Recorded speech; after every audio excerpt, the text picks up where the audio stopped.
Yo, it's your boy Ryan, Northwest Sports Fanatics, back at you with a new video. Today is Thursday, December 22nd, 2022, with your boy Ryan and the Northwest Sports Fanatics. Make sure you guys subscribe to the channel. Smash that like button either now or on your way out. Donate to your boy if you can. Cash App, $ ORIONNWSF, or the YouTube Super Chat right here. We got the Jacksonville Jaguars versus the New York Jets.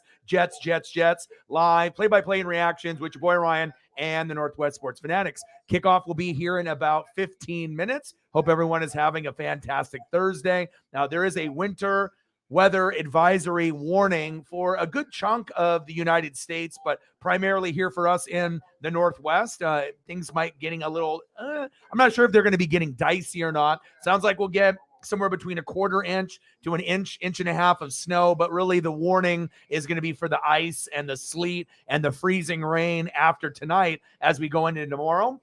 But hopefully everything ends up being okay. We don't lose power or we don't have any issues.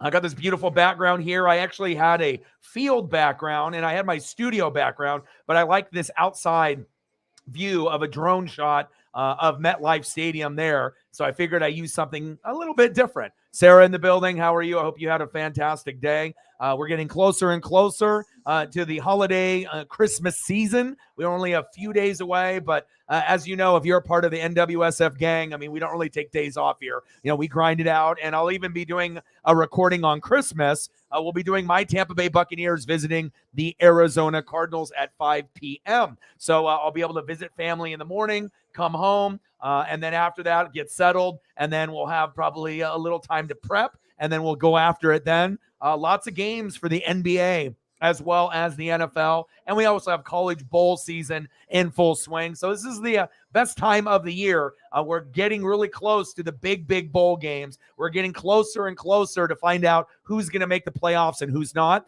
and there is a real possibility that the Jacksonville Jaguars win the division in the AFC South. I'm actually pulling for it. And the New York Jets, they might make the playoffs. I know they're on like a 3-game skid and things haven't been too good as of late, but I still really like the Jets team. If they had Breece Hall, they probably wouldn't be on a few-game skid. But yeah, let's go over some of the photos and kind of get situated. I got some brand new ones for you guys here today.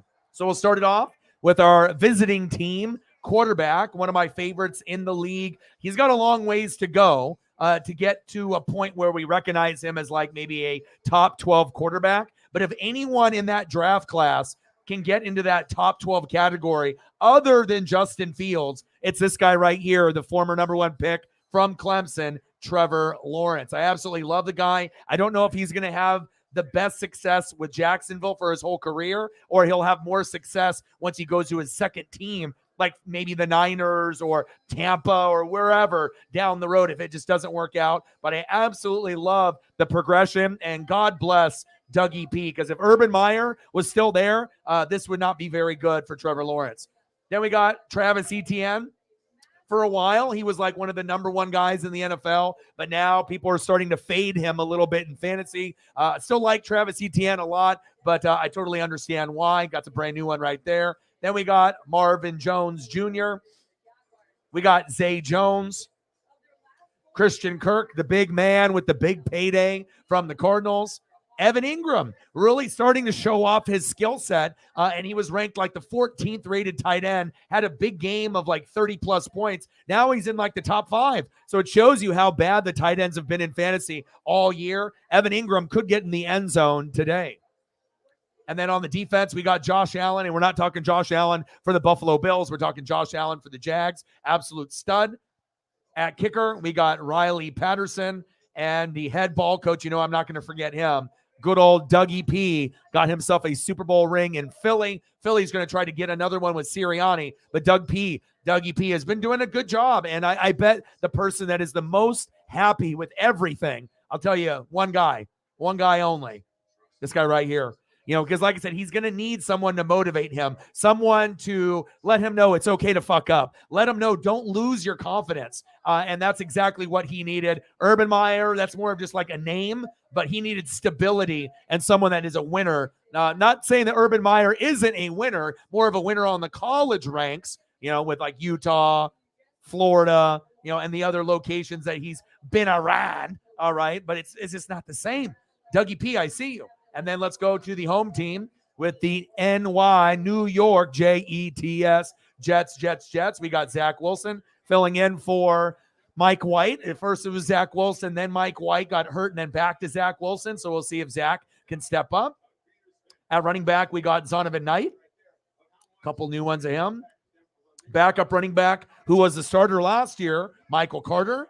And the absolute stud on the team is Garrett Wilson. So if you're going to see anyone, get into the end zone, chances are it will be Garrett Wilson for the Jets.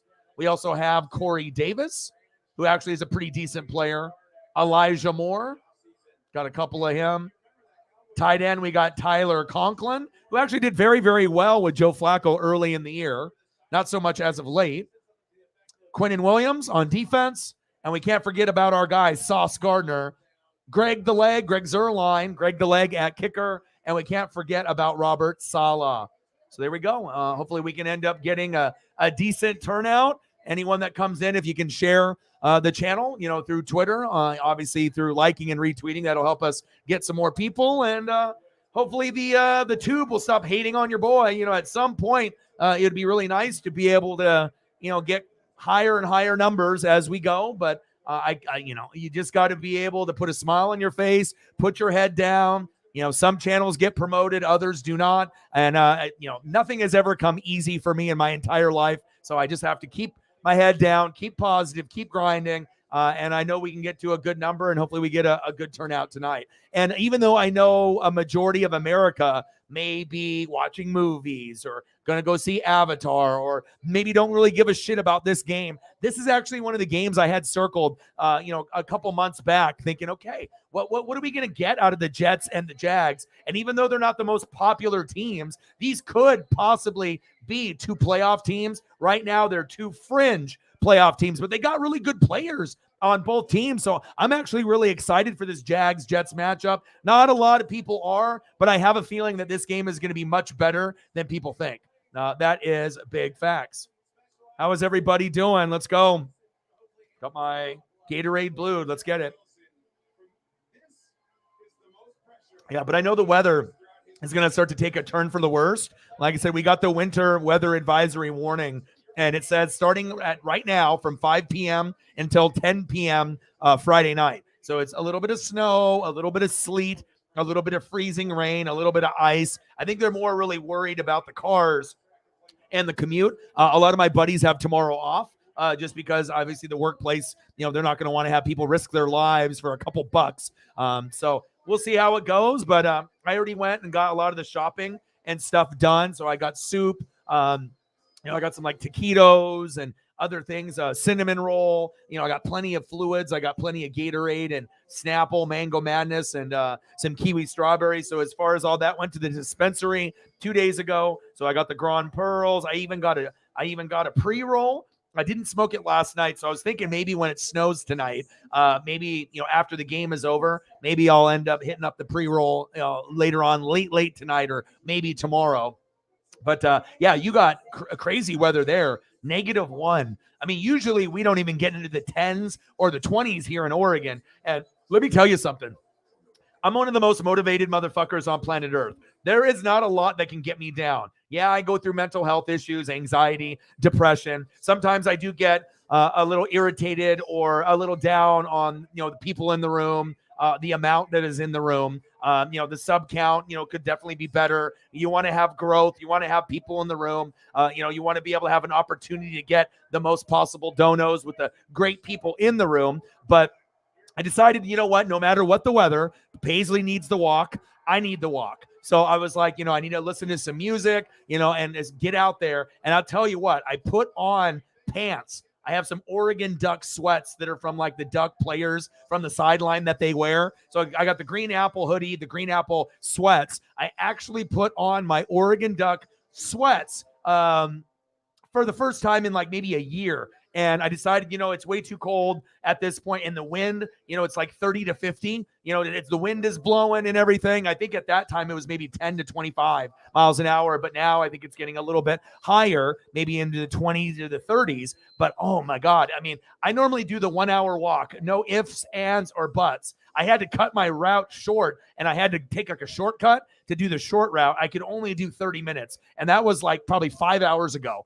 That's how cold it was. I mean, and even if I was wearing shorts, then it probably would have only been a 15-minute walk. But I know Paisley appreciated it. We got a chance to, watch a little bit of Simpsons and some South Park. I did some reading and some film study, and here we are. But man, I mean, the weather is really starting to get cold, and I'll take a peek outside, obviously maybe in an hour or so. So I don't really feel that we're going to get the snow right away, but you never know when kind of that weather starts clicking in. Anything under 32 is below freezing, so then you'll kind of see that weather start to accumulate. But we'll see. We'll fucking find out. And it doesn't sound like it's even going to be that much where I'm at snow wise. But again, if you don't have studs or chains, no one's going to have that type of stuff. But it sounds like it might be like only like an inch, or so, or less in some areas. But what they're worried about is that freezing rain, that sleet, and all that other buildup after it freezes late at night, and then having those icy roads.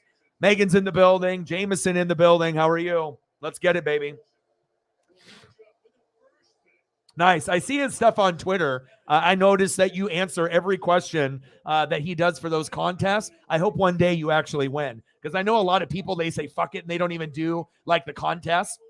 But I see that you try. And like I said, it's a lot of times in life, it's just about trying. You're like, well, what are the odds that fucking he picks me? What are the odds that, I make it? You know what I mean? And sometimes you just got to put out the effort and then to see what the universe gives you in return. Sometimes you'll get lucky. Sometimes it's just not your day, but you're never going to win if you don't try. And that's a big fact. So I'm ready. And then obviously the NFL has sold its rights to YouTube. I'm not sure if I like that or not. Obviously we know there's like other streaming things that we can watch the game on.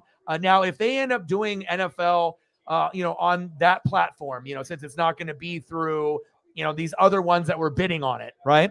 They need to be able to have a screen that has 4 games on at once as a default. And then you can click the audio on the screen on YouTube. They need to make it a full screen with 4 games. I mean, doing 2 would be okay, but I think doing 4 would be perfect. So I don't know who needs to hear this information, and they can do single game feeds, but they got to have something, not even like Red Zone, but just they have an ability to, select 4 games, or it's got 4 of the best games on, and then you can flip through the audio. I think that would be very, very cool. And if they ended up doing that, then I might even consider dropping 300 and possibly, purchasing something like that. But also too, for the people that stream, if you're going to be watching it on YouTube and then you're also doing streaming things, you got to have fast enough internet. Otherwise it's not going to be able to work. It's like, great. You got all these games coming to YouTube, but for the content creators, if you're trying to do a live stream, if you don't got fast enough internet, you're fucked. So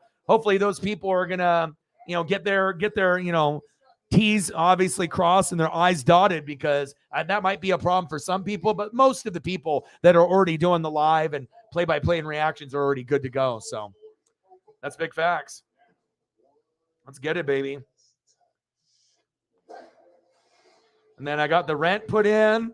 Like I said, this has been probably the hardest month that I've had all year. I've been full-time since January 1 of this year. And obviously, Christmas, might have something to do with it. The turnout has something to do with it. Support. But I feel that, with Shep and a few of the heavy hitters, they really have come up big. I'm probably still 50% less than where I'm normally at, but it's a lot better, because at maybe about a week and a half ago, we were sitting at maybe like 10% of where I'm normally at, which was getting kind of scary, because, you want to make sure if you're doing this full time that you can at least, at the very bare minimum, if I can't give gifts out to the goats, I have to be able to, at the very minimum, I have to be able to pay my rent and I have to be able to pay my bills. And based on how things were going at the beginning of the month, it was not looking good. At this point, with another, 8 or 9 days left, there is a good chance that we're going to end up maybe half of where we normally are. And that's a hell of a lot better than where we were. And that is big facts. So hopefully we can get a little bit of a support today. Every dollar counts. And like I said, that'll go towards helping me, helping the fam, helping Paisley. So anything that anyone can help and support would be greatly appreciated, especially when we're in our worst month of the year for us on the channel, and it's not even close. So, and that is big facts. All right, baby, let's go through some of the pictures here again if you just dropped in. We got at quarterback, we got Trevor Lawrence, absolute stud. He's starting to get hot at the right time. Absolutely love this kid. Feel bad that he had to have the Urban Meyer experience, but don't be surprised if the Jags make a little bit of a run and they might be able to win the division. I know it sounds crazy, but the Colts are bad. The Titans lost Tannehill. It's like everyone in the AFC South stinks. Everyone in the NFC South stinks. Who's going to end up making it? Maybe Tampa Bay, but I don't even really want to make it. I almost want someone else to make it, like Atlanta or the Panthers. I think it would be cool for them. I mean, no matter who makes it out of the AFC South or the NFC South, we're getting smoked. There's no way we're winning. But, it is what it is. But I am rooting for Trevor to see if they can find a way to get closer to Tennessee. And we got Travis Etienne at running back, at wide receiver, Marvin Jones, Zay Jones, Christian Kirk, Evan Ingram at tight end. So as you look at those names, Trevor Lawrence, Etienne, Marvin Jones, Zay Jones, Christian Kirk, Evan Ingram, let's not kid ourselves. Those are some good players. And remember how everyone was like laughing on how they overpaid for Christian Kirk? It was actually a good idea to pay the money to get a guy like that to come over. So that way you can just build depth. Yeah, did Christian Kirk maybe get a little bit more money than he deserved? More than likely, but there would have been another team that would have paid within 5 to 10 million of what he got from the Jags. But if they are really sold on that guy, that just gives them a little bit more depth if Marvin Jones or Zay Jones gets injured. And I like the emergence of Evan Ingram. He's starting to turn into a top 5 tight end. I'm in fantasy. I'm 13-1. I'm in the playoffs. I have Mark Andrews. I know Lamar Jackson's out this week, right? So I can't really count on the backup quarterbacks for the Ravens. I might bench Mark Andrews, even though he's ranked like number 2, right? But he's only been putting up like 3, 5, 7, 8. I mean, he hasn't really been putting up those 10 points or more that I need. I'm up by 23 against Shep. I am strongly considering putting in maybe Gerald Everett, so that way I get a for sure 7 to 8 points. I know it sounds ridiculous because I just can't even count on Mark Andrews giving me 8 for sure, right? Or I might just take a real ballsy move, which isn't really that ballsy. I might go Darren Waller because that situation at quarterback, Herbert has been struggling a little bit. Now you're going to have the backup second, third stringer for Baltimore. They'll probably decide where they're going to go there. So who do I trust getting the ball with a tight end? I trust Carr, getting it to Waller, and Waller played limited snaps and got a touchdown out of like 3 opportunities. So he got 13. I might go with Darren Waller at tight end over Mark Andrews. But the sports gods, knowing me, if I end up doing that, what will happen? Mark Andrews will end up getting like 2 touchdowns, in that game for like 80 yards, and it'll be like 24 points, and I'm going to look like an idiot if I don't play him. But I am kind of going back and forth on what I want to do there. Big facts. We got Jaguars, Josh Allen. Love him. Riley Patterson at kicker. And then we got Dougie P bringing that leadership. And then for the Jets, Jets, we got Zach Wilson. Started the season. Hey, you scored 3 points on offense. The reporter said, hey, you think this is any of the offense's fault? He said, nope. You know what I mean? Even though the defense held to 3 points all game, besides the touchdown at the very end when they lost 10-3, you got to be a little bit more mature, young man. And I don't know if a lot of the teammates really like you. But, he's trying to mend his ways. And if they have any chance of winning this game, Zach has got to throw for at least 2 touchdowns tonight. Then you got a running back. You got Zonovan Knight. Backup running back who he was a starter last year, Michael Carter. One of my favorite players, Garrett Wilson. And here we go. And we'll go through the rest here. Okay, so we got Garrett Wilson. A couple of fire ones there. Then we got Corey Davis, Elijah Moore, Tyler Conklin. On defense, Quinnen Williams, Sauce Gardner, Greg Zuerlein, and Robert Saleh. I'm always going to make sure I do kickers and coaches. Nobody else on YouTube gives a shit. On Twitch or YouTube, they don't give a shit about special teams, kickers, punters, coaches. I do. And so that's why we want to make sure we get those faces up there. That is big facts. All right, guys, let's go, man. Happy holidays. I love you guys, and I appreciate you guys. And I hope that we have a fantastic game, and I have a feeling that this one will actually be pretty good. It kind of reminds me of maybe the Jags and the Bengals, from last year. Hand off to ETN, short game. I did see that. No worries, do you? We have enough heavy hitters, depending on if we can get enough people in the room, where we should be okay. So, Amazement in the building. What to do, brother? How are you? Oh, my God. If I had Ingram, of course I would have started him. Are you kidding? He's a top 5 tight end, bro. Guy's been putting up like 14 points. You should have messaged me on Twitter or Instagram if you don't follow me. Man, I'm 13-1, bro. Like, I mean, I'm on the fantasy app 2 hours every day. I mean, I'm putting in like 6 to 8 hours a day of reading NFL, all the 32 teams, and fantasy. I mean, if you're going to start someone, I would have started Ingram first. If I had Ingram on my team, except for Gerald Everett and Darren Waller, I would have started Ingram over fucking Mark Andrews. The only must-start guy, like 100%, is Travis Kelce. Everyone else is up for grabs. Like, you don't really know what you're going to get. But if you've seen what Ingram has done, in the last month, yeah, man. If there's been a hot guy other than Kelce, the second hottest guy, tight end besides maybe Hawkinson, has been fucking Evan Ingram. Lawrence on 3rd down and 6. Oh, it's 12 noon. Oh, fumble. Oh, fumble. He coughed it up. It's 12 noon. You know what time it is. Time for a sack lunch. Yum. Yeah, but what does the weather look like right now? And that's a part of it too. The weather can say, oh, it's going to be so bad, right? And that's why you need to be able to, go through the options. Yeah, the Jets have a good D, but who is a tight end going to be matched up on? A linebacker, right? And if the tight end is obviously athletic, he's going to be able to beat the linebacker 10 out of 10.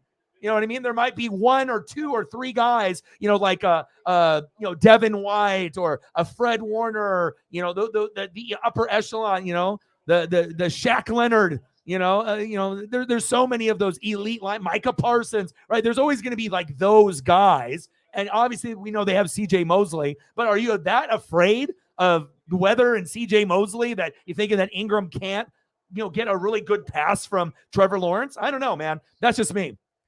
I mean, I'm 13-1, so I mean, I'm not going to be right about everything. Ooh, ran right into the defense. But I mean, as far as like Travis Kelce in fantasy, that's number one. You put him in the lineup and you never take him out besides the bye week, right? And that's what Sarah has done, and that's why she ended up having the second best record in our league. She's got Josh Allen and she's got Travis Kelce. So hey, salute to you. You know what I mean? But Mark Andrews, I picked because I thought he had a chance to, maybe be the number 1 tight end or number 2, but his numbers just haven't been good this year. A few games in the very beginning were fire, but as in the last, I don't think he's had a touchdown since week 6. I mean, it's crazy.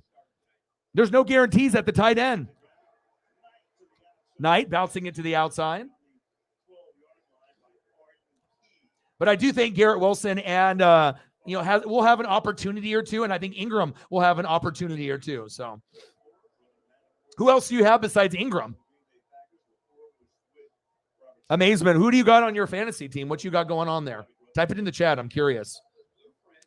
Yeah, and like I said, I'm one of those guys that, analysis by paralysis by analysis. I look at my lineup and my bench over and over and over and over, and I look to see he's on the wire, and I look at everyone else's team. I'm always trying to do the right calculations. Oh, big hit. It's 12 noon. You know what time it is? Time for a big Jag sack lunch. Yum. Someone call 911. Is that motherfucker dead?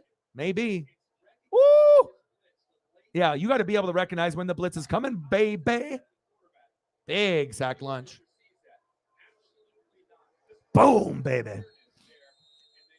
And the sad thing is we're not even going to get, our main guy that I think a lot of us were hoping to be able to watch today on defense. Field goal attempt is up.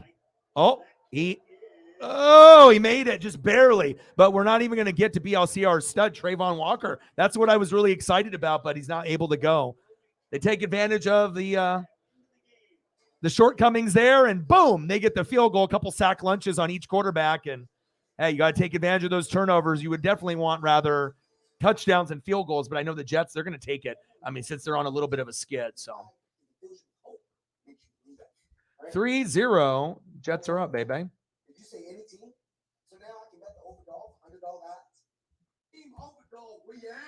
Yeah, but this is like one of the first days where the weather is so cold outside that every room is like freezing. And we have like hardwood floors. And even with socks, I'm like, fuck, man, I am freezing in here. So it's like heat has had to, because we try to like limit the energy that we do, even in like, I mean, of course, you're going to use it in like December, January, February. And we usually don't use it at any other time of the year to save money. But even with that being said, energy costs so much here that it's like if you have your heater on for like all day, that's going to be a hefty bill when you end up getting your bill down the road. So sometimes we try to do just for like an hour or two to like warm things up. But goddamn, I know some people, they just keep it on all day, all night. And then, I guess if you end up wanting to pay a $300 or $400 PGE bill, that's up to you. But for me, I would rather pay 80 to like 200 rather than paying like double that. But I guess if you are rich, then you can do whatever the hell that you want.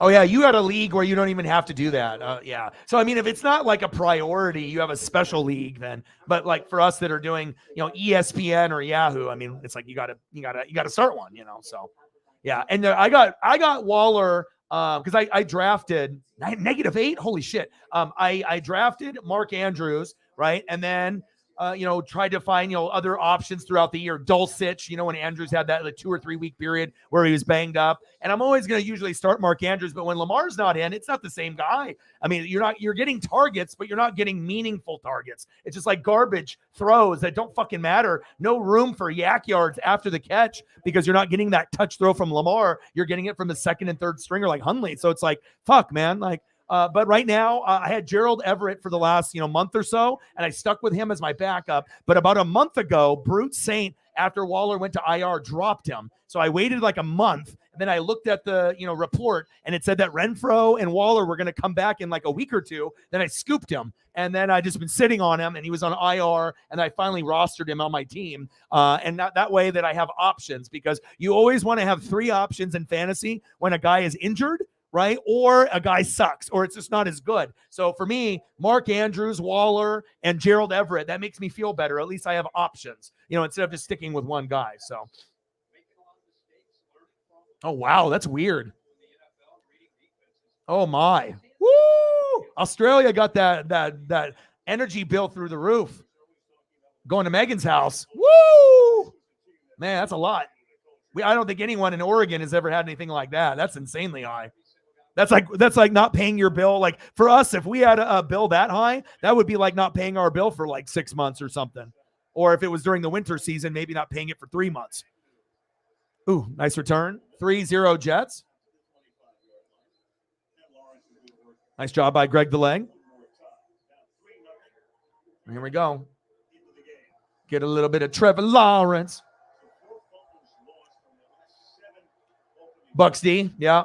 They haven't been very good this year, but I think there is a good opportunity for us to actually win the game. I'm not sure if I want us to win. I'd rather get a better draft pick and move on from this Tom Brady fiasco with all these injuries. But if Jensen comes back and we can actually like be a little bit healthier than we are now, yeah, well, maybe we make the playoffs and maybe we win 1 game.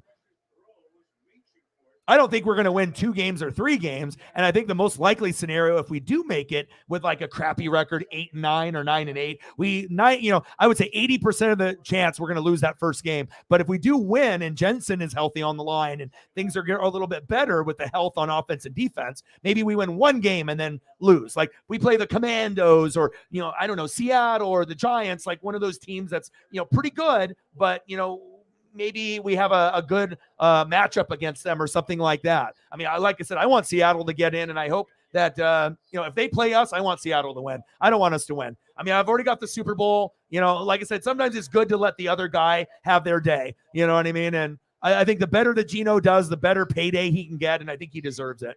There'll be other times for us. We're not a true contender this year. I mean, we are hobbled. I mean, we are a shell of ourselves. Lawrence, there we go. Nice play call. Go. Ingram, baby. Uh-oh. O-Dog said you should have started Ingram. Uh-oh. Nice play. First down, Evan Ingram. But I guess if you started wide receivers or running backs, then of course that's an easy one. Unless Ingram goes off for 15 to 40, because then that would be equaling what you would get out of like a running back or wide receiver if they went off, unless you're Travis Kelce and you're doing that all the time, right? I was really hoping for that. I was really hoping for Mark Andrews, to be like what he normally is. I didn't anticipate him being, like the number 2 tight end, but it's like his numbers aren't good. Like in last, like I'll read off his numbers here in a second. It's like unbelievable. Jameson, thank you for shouting out the channel on Twitter and liking and retweeting. If anyone does have Twitter, do me a solid and like and retweet the live stream. It'll help us get 30 to 300 more people in the, that watch us either live or afterwards on Twitter. Lawrence going deep. He's got a man. One-handed catch out of bounds and tipped. And you know it too. I ain't no fucking stupid dummy. Yep. You know it, man. It's all about your health, but even when we had all the guys healthy for the most part, besides the offensive line, not the defensive guys that recently have gotten hurt within the last 6, 7, 8 weeks. But it was awesome to see Carlton Davis be Carlton Davis, because we know that he gets burnt like, peanut butter jelly toast. Like it's been in the, it's been in the toaster way too long. And sometimes you're like, dude, Carlton, like, bro, you're getting burnt by every wide receiver in the NFL. But sometimes Carlton Davis plays like he's a top 3 corner in the NFL, and I love it. Ooh! Oh, he almost fumbled. ETN. 3-0 Jets. Nice run by ETN right there up the middle. Yeah, but I think, like I said, draft position is more important for me. I mean, if we're looking at the long-term, effects, you know what I mean? And then we got to decide what's going. I mean, if Byron Leftwich, if he ends up getting a job, or if we fire Todd Bowles, we need to figure, this is not the right combination. Leftwich can go somewhere else, and we got to fire Bowles and figure something else out, because he ain't the answer. End around to Kirk. Short gain for Christian Kirk. But at least, being 13-1, I had all red for my starting lineup, and I put up 140. So it shows you, even though that all red, then, you can still end up winning a game. Oh my gosh, I'm praying for you, Nate the Great. Hello? Yeah, you just do the phone number. You can do want me to message you at the phone number? I'll give you a phone number that you can use right now. Yeah, Safeway, right? Okay, bye. Lawrence keeps it himself. Taken down just about at the line of scrimmage. Top there by C.J. Mosley, who will be going to the Pro Bowl for a 5th time in his career. He's long mesh point here, trying to read 91 Franklin Myers. See, Myers does a pretty good job of recovering to get back and get involved in this. I think he hands that football off. He's probably got a first down, but by staying on that ride as long as he did, he decides to pull it thinking he could get to the corner, but the Jets defense just too much. I'm sorry to hear that, brother. I'll be praying for you, and like I said, every single second, every single minute counts, man. And anytime I can make you smile and, make things better, I'm going to do whatever I can for you, brother. I wish I had the, wow. I imagine. I mean, there's not even necessarily anything like I think I can say or anyone in the room can say. We can say we love you. We've always appreciated you, and we just have to pray, and we have to be able to find a way. We love you, man. 4th down and 3. Kick is up, right inside the crossbar, 32-yarder, and it's good.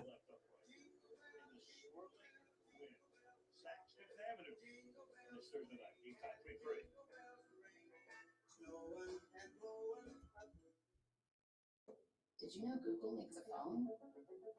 Do you know about its camera? Riley Patterson with the field goal. 32-yarder, 10 plays, 61 yards, 4 minutes and 22 seconds on the drive. And I know we're going to get some touchdowns in this game. It's a matter of time. Start fixing with Pixel, the only phone engineered by Google. Get Google Pixel 7 or Pixel 7 Pro for free. Yeah, man. Like I said, I mean, 31 years old. I mean, I've seen miracles happen before. I mean, we already know things can get very scary, and everything can be against the odds. But life works in mysterious ways, and sometimes we understand things that are out there, in the universe, and some things that we don't understand. But I love you. I appreciate you. Everything that you've ever, done for me and the channel. And, let's just enjoy today, man. Let's just, let's enjoy football. You can enjoy hanging out. And, if you got any particular photos that you want me to throw up for you, you just start naming off stuff that you want to see Bronco wise. Or I know we did, some of like Horizon stuff. We did like Alaska, and we did like the Northern Lights and things like that. So I can always, call the game, but, I can always break away a little bit. I'm still going to call it, but I can always throw up some stuff for you. So let me know anything that you want to see. I got you, brother. Anything you want. See, look here. There's an example.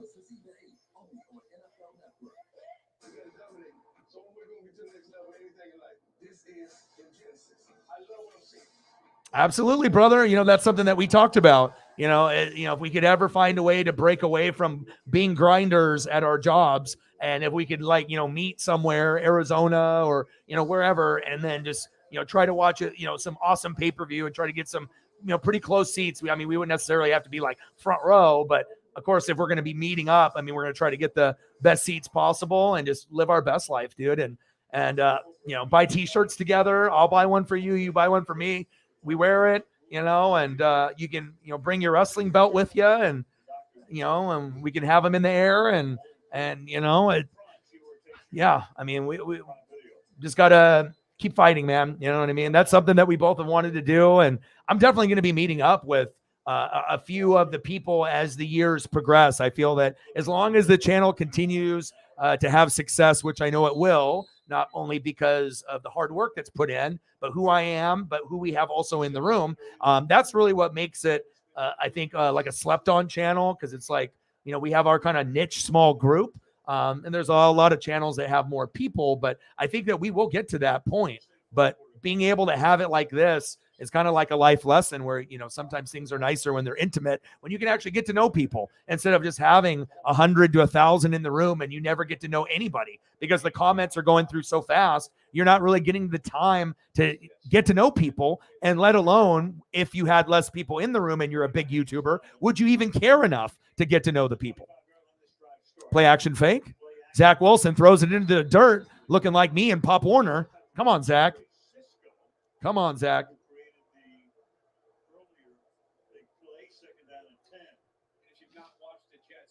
Oh, yeah, 4 years. Absolutely. That's a play that was designed to try to get the ball to the tight end on a delay screen to the left, and then the defense felt it, recognized it. All he could do is eat it, just throw it away, throw it in the ground. See the defense get out there, they're there, and so all he can do. Wow, that's crazy, brother. Away, but you can see how patient this crowd is with his performance. Well, Mike White had been the quarterback because they were resetting Wilson. Up the middle by Zonovan Knight. This offense is not the same with Zach Wilson. They're so much better with Mike White. Like, I swear, if Mike White was playing the whole season, I think they would have made the playoffs. And I think the Jets, they're still kind of in it, but the inconsistency and the injury factor with Mike White, that's probably going to be their doomsday. They could still get there, and they got Flacco at third string. I mean, it's still possible, but I don't know, man. It's like I feel like the team plays better with Flacco and with also Mike White. I feel they play the worst with Zach Wilson. Tyler Conklin, first down, Jets. Move the chains. It's just that they invested the number 2 pick, so you don't want to look like an idiot franchise. Like, look at me. I just drafted you number 2 overall, like your jersey number, and then now you're third string. But guess what? Sometimes you got to swallow your pride and realize, fuck, man, we fucked up. Like, we should have probably went Justin Fields or, maybe a different quarterback, but shit happens, man. I mean, none of the 5, Justin Fields now is starting to show, and I guarantee by year 3, if Justin Fields gets a superstar top 10 receiver, he'll end up being, one of those guys that we talk about that'll probably end up being a top 6, 7 quarterback just based off, him being a dual threat with his legs. It looks like he's going to be the best dual threat that the NFL has ever seen. So, and this is just already in his rookie year. If he can keep it up without getting injured, he doesn't seem like a gimmick guy like RG3 or Kaepernick. He seems like a guy to me, even though he's limited with his throwing ability, that he can actually make it, like be the first guy that actually fucking makes it as like a dual player at running and throwing. And that's kind of exciting. But again, it's all about durability. He will take fucking hits. 2nd down and 7. Nate the Great is a GOAT. Oh, flag on the play. What's new? But there's a flag, and our first penalty of the game will be announced by Brad Allen momentarily. So how about that? They bring Strebler.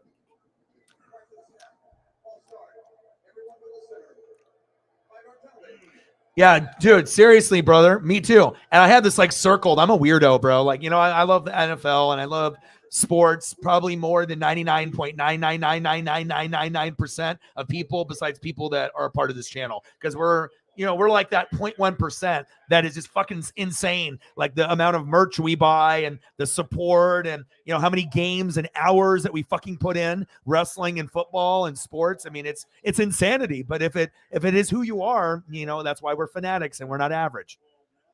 Who the hell was that to? Zach Wilson was throwing to Garrett Wilson. If Garrett Wilson was 7'8", come on, man. Zach. Here's the inconsistency, the communication between Garrett Wilson, which we've seen a lot this year, and Zach Wilson. He's throwing the ball. Only cool Zach I know is Zach Morris, not the Zach Wilson. Come on, Zach. I actually saw a little bit of Aaron Rodgers and like Mahomes based off like touch and throws in college in the combine, just throws. Not saying that he is Patrick Mahomes or Aaron Rodgers, but you could see that. I mean, there is some skill there, but I mean, some guys just peak in college and they just can't get it done. And then they mentally get fucked and they just never recover. You know what I mean? The game is just too big for them. And, it's like some guys can be beast mode and they can throw for 90 fucking touchdowns in a season and, 5 interceptions. That's exaggerated. You know that, but something crazy, 50 touchdowns and 3 picks, like, oh my God, but they're not going to do that in the NFL because, I mean, if you're going to the NFL, I mean, every player that makes it was the man at their high school, at their junior high, at their Pop Warner. Yeah, fucking in kindergarten, motherfucker playing football at like 3 years old. I mean, that's how these guys get so fucking good. Like you're thinking, oh, back in my day, I started playing in 5th grade. By the time these motherfuckers were in 5th grade, they were already fucking like all pros. You know what I mean? Like some of these guys, they're playing early. And if you get good coaching and you play early, you got a huge advantage. Plus, it also helps if you're athletically built. Nice punt there. Flag on the play. We just need to get that first touchdown and get the momentum going. Seriously. And I know, like, if a lot of channels that are out there, they just pretty much copy what they hear on TV. They watch Pat McAfee show and just take shit from that word for word. You got to be able to watch games and kind of make the judgment yourself. But I don't know. I feel that a lot of stuff that needs to be said about sports isn't said. So that's why I feel like if I say it or we say it here as a group, it needs to be said. I think that they're just afraid to say certain things. But I mean, usually we have, no bias. We just call it how we see it. So it's not like a hater reaction or a hater comment. It's just us pointing out something that maybe not everyone is noticing. And yeah, I mean, some guys can recover, but I don't know if Zach Wilson will ever recover. I'm not sure if he's got the dog in him. You know what I mean? It's like you gotta, if you've lived kind of like the privileged life and you've never really had to struggle compared to other people, maybe when times get tough, that guy that was that grit and that grinder, is at a very low point in his life, like I've been, But when you're a grinder and you're a fighter, you know that you will get up and you will bounce back compared to that other person that might have had everything handed to them and they go through some adversity and they fucking crack. And they try to get back and they do, but they're never the same person as they were. Sometimes the game can, eat you up and spit you out. So I'm not really sure if I'm sold, on a Zach Wilson ever being a good player. I mean, at some point, you give it a couple more years, he might end up being a backup and then out of the league. And that's what happens sometimes when you get picked first, second, third, fourth, fifth, sixth overall, or if you go in the first round, it's almost like a curse to, be a first rounder. I saw a really crazy stat, and it showed like the quarterbacks in the NFC that are in the playoffs right now and the quarterbacks in the AFC. And the difference was mind-boggling. The NFC is always built on grit and grind. You guys kind of do it as like smooth. AFC, we're smooth, right? You guys are like, white collar, smooth in the office, right? But us in the NFC, we're grinders. We're at the warehouse. We're using our hands, we're using our brains, but we're also, putting in that work. Every single quarterback in the AFC that's in the playoffs right now is a first round quarterback. Do you know how many first round quarterbacks that are in the playoffs in the NFC? 0.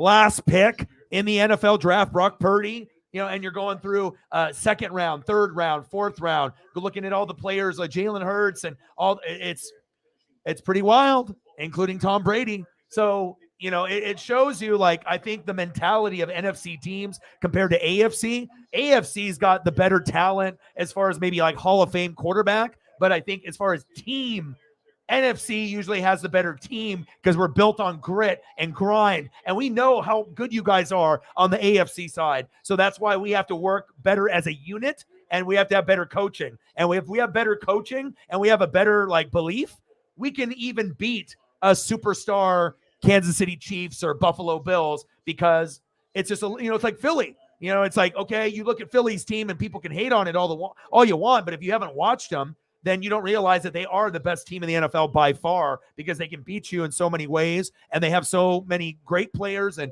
no weaknesses. The AFC teams have weaknesses. The Dolphins, no defense. Chiefs, no defense. Bills, no defense. Bengals, no defense. So as far as the offenses are concerned, fire, right? But is anyone scared of any of those 4 defenses if you're an NFC team? Fuck no. Even if you're an AFC team, you don't give a shit. Like, you're like, okay, I know you guys are good, but like, if the Titans were healthy, do you think they give a shit about, if any of those 4 they don't care, because the Titans are built to be physical, run the football, play good defense. And that's how you beat a team that's got a really good offense, but maybe a suspect defense. And I'm not saying the Bills, Chiefs, Bengals, and Dolphins D is like horrible and non-existent. It's there, but there's just holes in it. And I think, I mean, I'm not a rocket scientist, and I can see it, so sometimes you got to point shit out. Oh, tip, get it. Oh. But I think that's why it looks like, you have these NFC teams that keep winning the Super Bowl, and people are wondering, God, how does the NFC beat these big elite teams in the AFC? And it's pretty simple. It's usually the coaching is better, and it's O-line, D-line, defense, and coaching. It's not about quarterback, running back, wide receiver, tight end, but that's how 99% of the people visualize this game. They only watch where the ball is going. Center, okay, hike it to the quarterback, running back, play action, wide receiver, tight end. Like, that's where your focus goes. And it's kind of funny that they put that as an importance in the media, that those faces at that position mean the most, right? But you're not winning any football game or anything big Super Bowl wise without the O-line, D-line, defense, coaching, play calling. And that's really what matters, and that's what needs to be said. But that's the difference between someone like me that understands the game on another level, compared to the average person or other people that are on YouTube. They don't see the game the same way, especially if you're like me and you guys watch it from a defensive perspective rather than an offensive perspective. It's different. It's like almost like 2 different games. It's wild. You start noticing like who really are the best linebackers and D linemen, safeties and corners in the league, and how they can really make a difference, even if they're going against a star wide receiver like Justin Jefferson. You get a guy like Sauce Gardner, hey, something could happen. Ooh, that's kind of, how I see the game.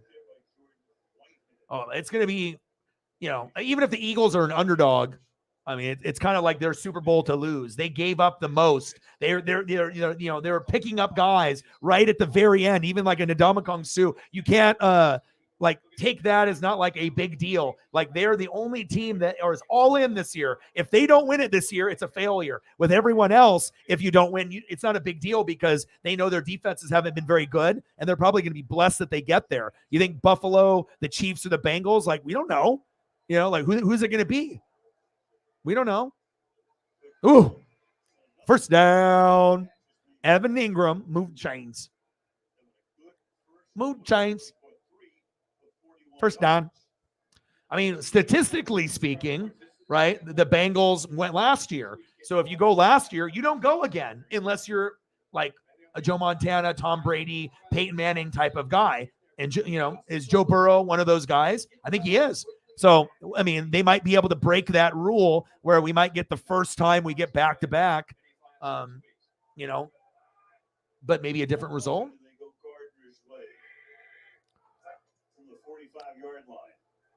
Nice tackle.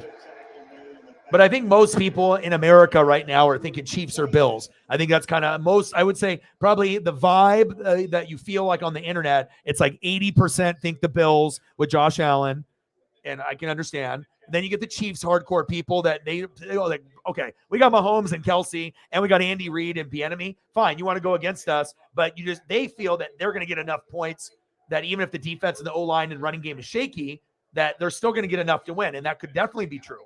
I mean, we know how great the Chiefs are, and then the Bengals are that sleeper team because they probably got the best like overall offense, defense, and like continuity, and they've been playing pretty good football.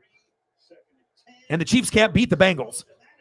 So lost the last like 3-4 times. So it's like it's in their head now. But also it shows you what teams can play from behind and what teams struggle from behind.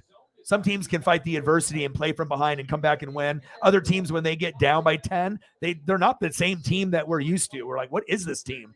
It's like, when you watch like the Bills or Chiefs or Bengals, it's like, dude, you're only down 10-0, but you're playing like you're down 30-0. Like, and then all of a sudden 2-minute warning comes and then let's get one drive before halftime. It's like, oh, motherfucker, too little, too late. I know you guys feel that. Man in motion, play action fake, Trevor Lawrence, surfer dude, pump fake, run it, baby. There we go. Use that big body. Use that long hair, don't care. First down, Jaguars. End of the first quarter, 3-3. We're knotted up. Nice job, brother. We're going to get some points soon. Tutties. The Tutties. They're coming.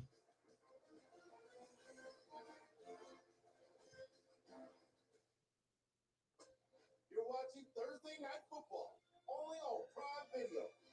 Listen to me, Tony Hawk. No more skateboarding. Okay. Badminton, 101. Into that. Try this super spicy ramen. Yeah, man. I'm always reading and I'm always looking at, certain things and then trying to kind of read in depth, and you look at the teams and how they're built, And usually, if you notice also, it's something in common. It's like, you're going to have the coaching and you're going to have the play calling, and you got some of the best, coaches. They're not just in the AFC or the NFC. Andy Reid's up there, and you got Mike Tomlin, but obviously with like Shanahan and McVay, and there's quite a few other good ones that are in the NFC as well. But defense, I mean, who's got the best defense? You had, Buccaneers, and you had the Rams. Now you got the Eagles. So it's like, it kind of feels that even if it ends up being the Bills or the Chiefs or the Bengals or Dolphins, I don't know if that any of those teams can actually hang with Philly for 4 quarters. But I mean, Philly is beatable, and it also is going to depend on Jalen Hurts' shoulder and being healthy. Because if he can't stay healthy, then there goes that, and then a surprise team takes their spot like the Niners. So Tannehill reminds you of Fitzpatrick. I think Tannehill's better than Fitzpatrick. He just doesn't get a whole lot of love. You know what I mean? Like, it's kind of like Carr and Cousins. People talk shit about those three endlessly on the internet and on TV. But in reality, if they're like the 11th, 12th, 13th best quarterback out of 32, well, guess what? I mean, it could be a hell of a lot worse. So for all those people that are bitching and moaning, everyone would love to have a top 10 quarterback. Yeah, come over to my fucking team, Josh Allen, Justin Herbert, Joe Burrow, Mahomes. But sometimes, you got to go with that next tier. And, I mean, shit, I'll take Carr on Tampa. If they decide to let him go, I'll take him. Brady can go to the Raiders, and I'll take Carr. I'll do that. I know there's going to be mistakes there, but at least I know that. I mean, he can actually win me some games too. You know, he's not the best, but he's not the worst. So, well, we already know that that's the future, supposedly, right? Willis and Kenny Pickett, and and you're gonna obviously get Ritter, Falcons. Like, you drafted those guys to be the guys, be one of the guys.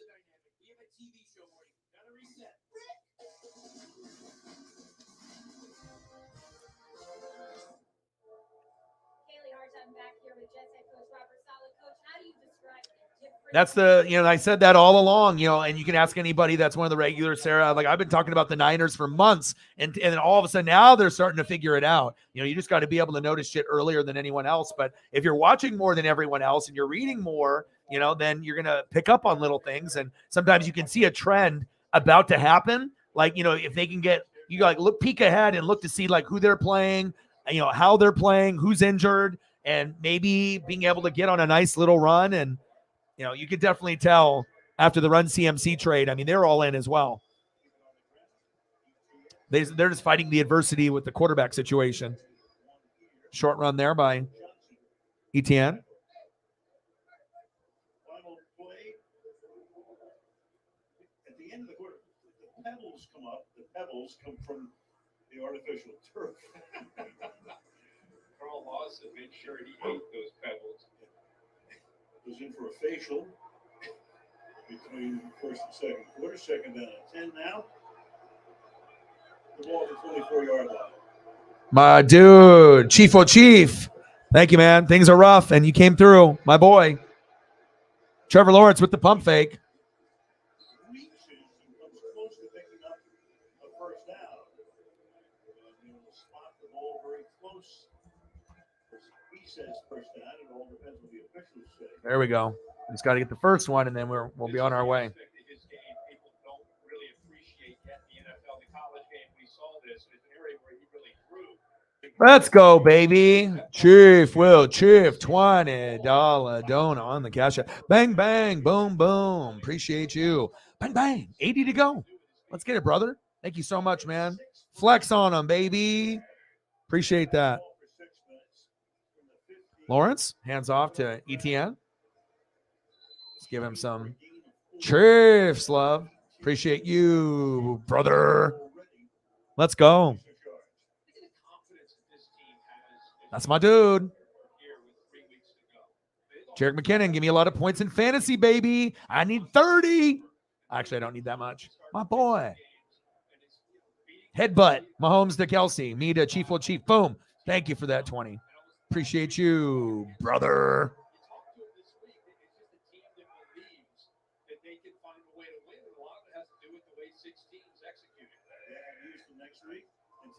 Lawrence with the pitch to Etienne. Ooh, almost.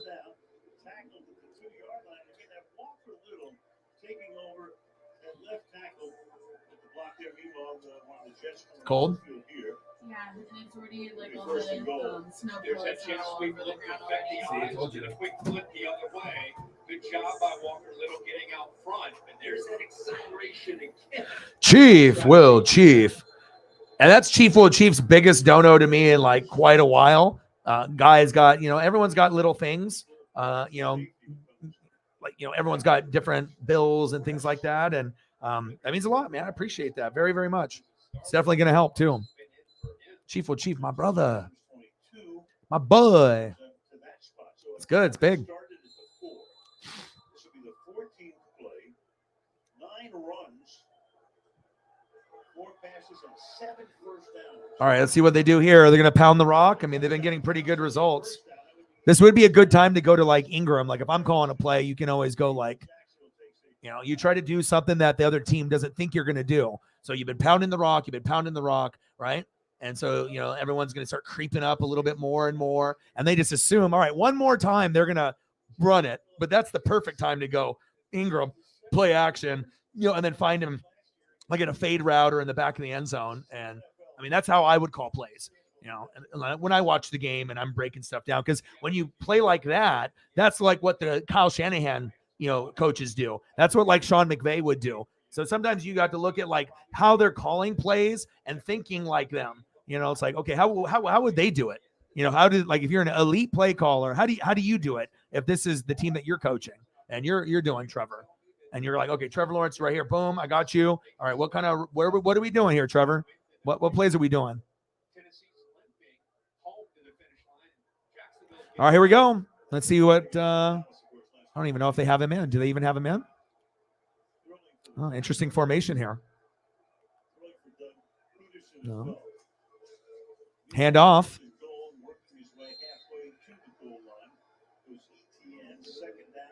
ETN. Short run. Could have been a touchdown.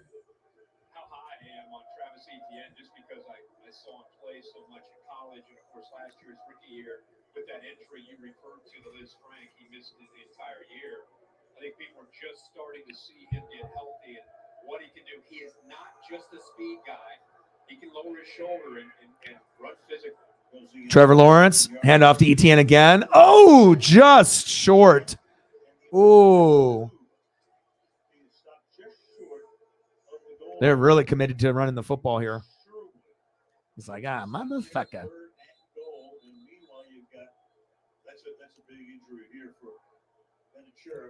Oh, no.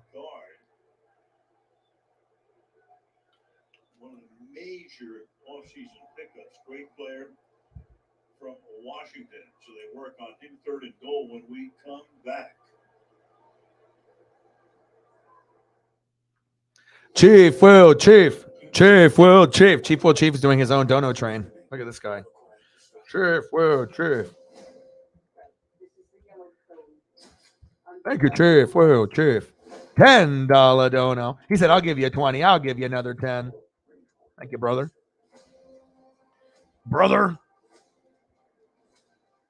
Chief Will Chief. Let's go, baby. Except I don't have the Kermit voice. Holmes is the man. Kelsey's the man. I'm rooting for them to get a Super Bowl. A couple more for their legacy. I think it would be great for the NFL.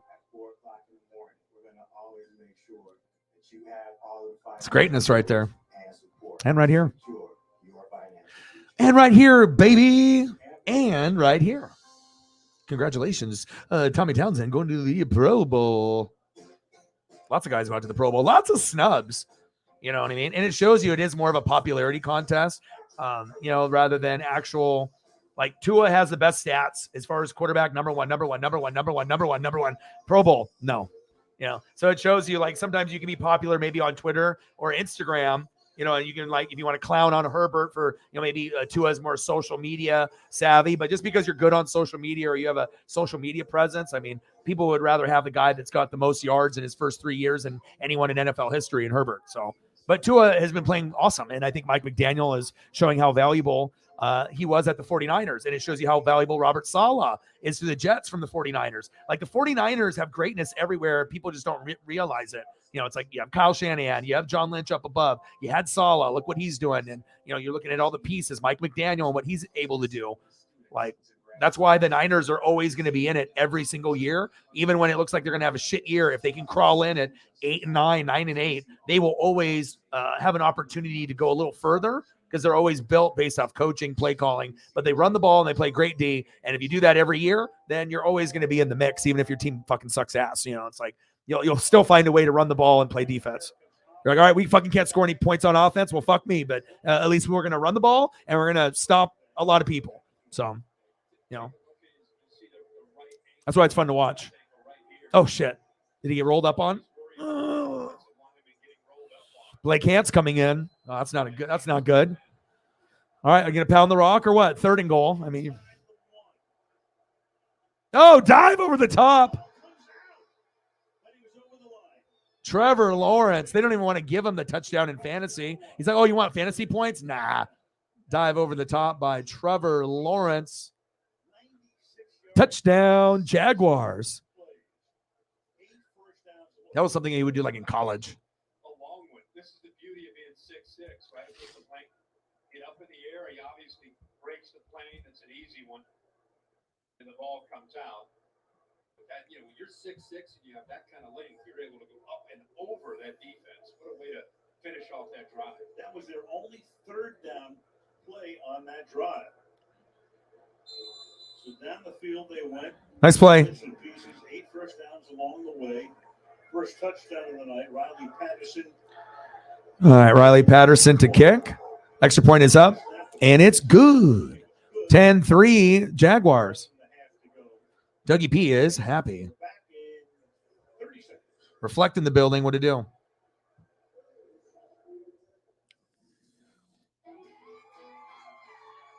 Dad, where do sponsorships come from?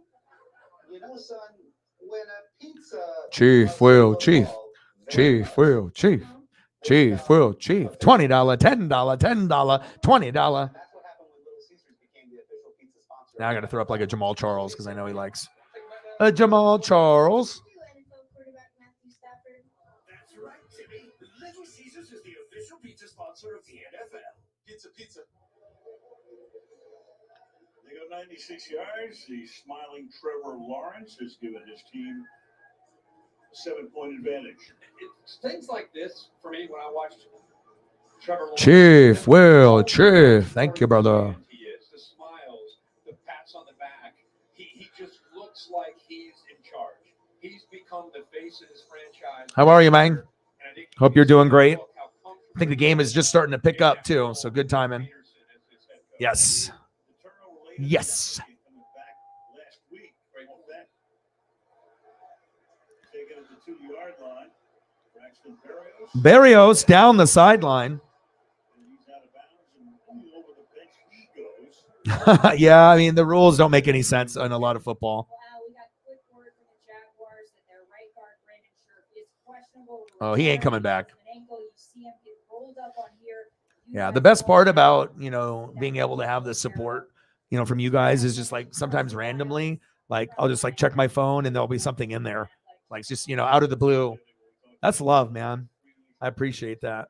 Sometimes people, they don't even they're busy and they can't be in the stream, but they'll still support because they know I'm grinding. Maybe they'll come in a little later but that's awesome. 10-3 Jags, first down and 10. Play action fake to Zach Wilson. Bootleg to his left. Shake and bake. Garrett Wilson. First down, Jets. Move the chains. I really like Garrett Wilson. He is a stud. If you go to the Ohio State University and you play wide receiver, yeah, chances are you're pretty fucking good. Ronnie Hellman, yes, I did see that. Prayers up. Him and Demarius are up there hanging out together. 10-3 Jags. Zach Wilson to a toss. Got a flag right there. Looks like holding on the offensive line. Let's see if this Zonovan Knight goes backwards. I assume it will. Illegal formation. You okay, Paisley? Huh? Does she? What is it? 2 tight ends in the game to the quarterback's left, and both of them up on the line of scrimmage.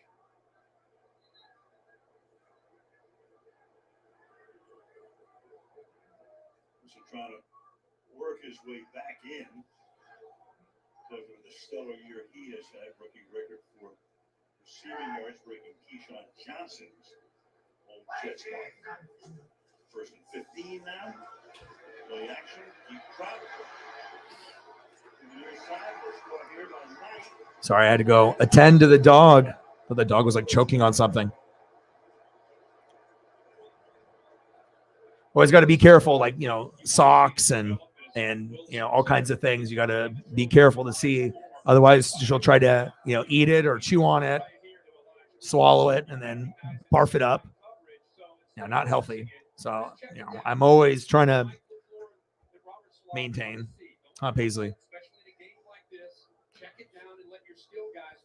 Lots of doors have to be closed.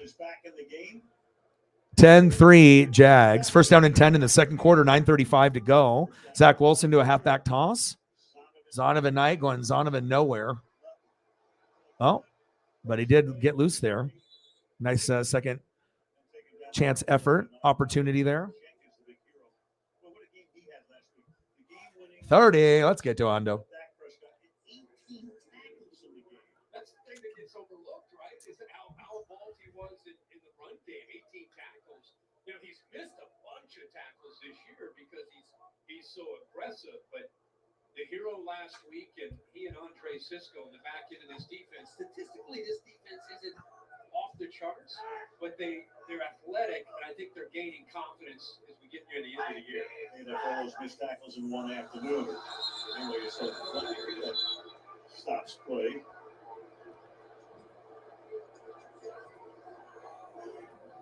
False start. Offense number 76. Under a penalty. George Fant.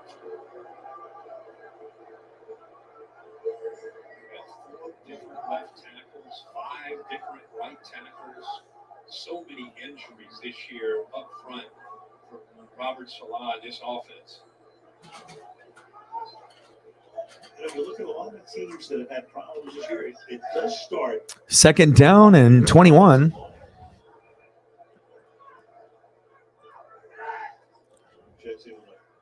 Come on, Jets. Get something fucking going here. Let's show us some Garrett Wilson, like Showtime shit. Oh, avoids the sack lunch. There you go. Going long, going deep. He's got a man. Oh. Double covered. Shitty throw. And it probably would have got picked even if it was closer to. Now the rain is coming down. The rain is coming down.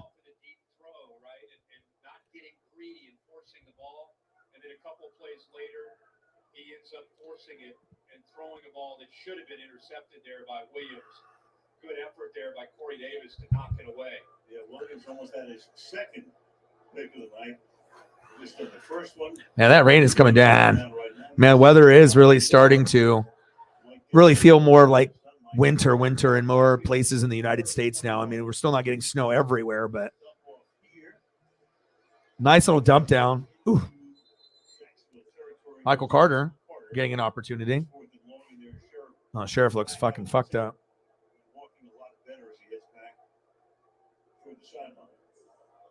Most valuable program. They're frustrated that this offense gets behind the sticks, makes it so hard to try to execute. It's paramount. They got to win with defense, and they got to be on schedule on offense.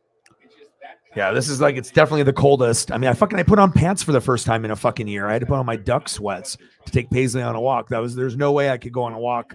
I mean, I'm not going to go in like 20-degree weather with the wind blowing with fucking, I have to have some protection. It's like, I didn't even want my hand exposed because it was that cold. Oh, he bobbled it.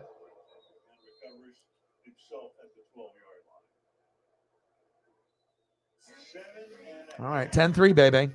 Happy holidays, y'all.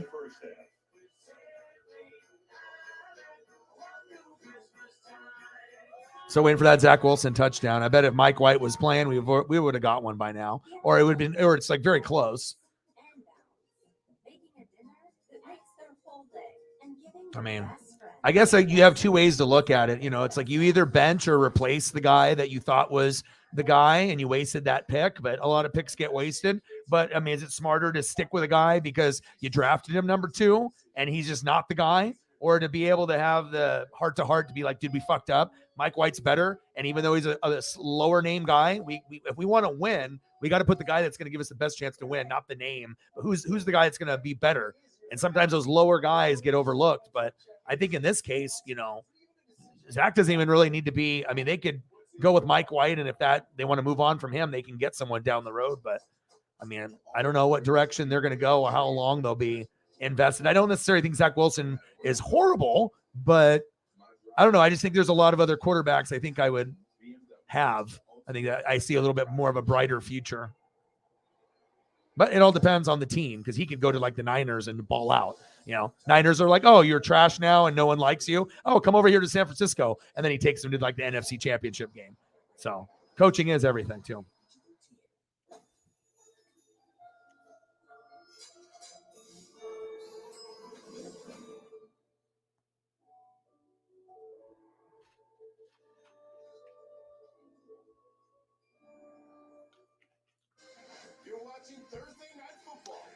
Thursday night football.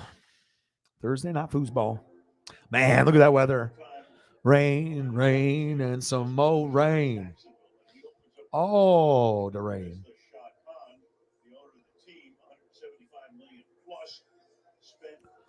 Lots of money there. Maybe if it was like 4 years, 60 million, maybe we wouldn't have like maybe said that much, but I think that extra 12 million that was like on top. You're like, oh, wow. You're looking for those guys, and I think that Falke decided, listen, if we're going to do this with Doug Peterson, we got to build around Trevor Lawrence. We're going to go all in, put our chips in the middle of the table. Let's build around him with talented receivers like Christian Kirk and Evan Ingram at tight end, Zay Jones, and you get ETN back healthy, get stronger up front with the offensive line, and man, it's paid off. All right, baby. 10-3 Jaguars. Oh, wow. He's back in the game. This is a strong motherfucker. Are you kidding me? Guy is back in the game. Unreal. Some guys are tougher than others. Lawrence.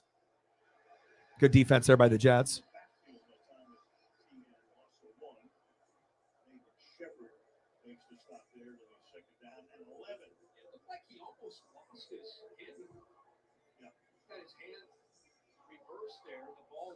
Gets in there. He's just trying to take care of the ball and almost came out. It's going to get interesting now. Oh, yeah. Yeah, this weather, there's going to be some turnovers from now into the end of the game. Rainy in New York. 7 minutes to halftime. Shotgun set. Lawrence, play action fake, bootleg rolling to his right. He's got room. First down, out of bounds. Nice run by Trevor.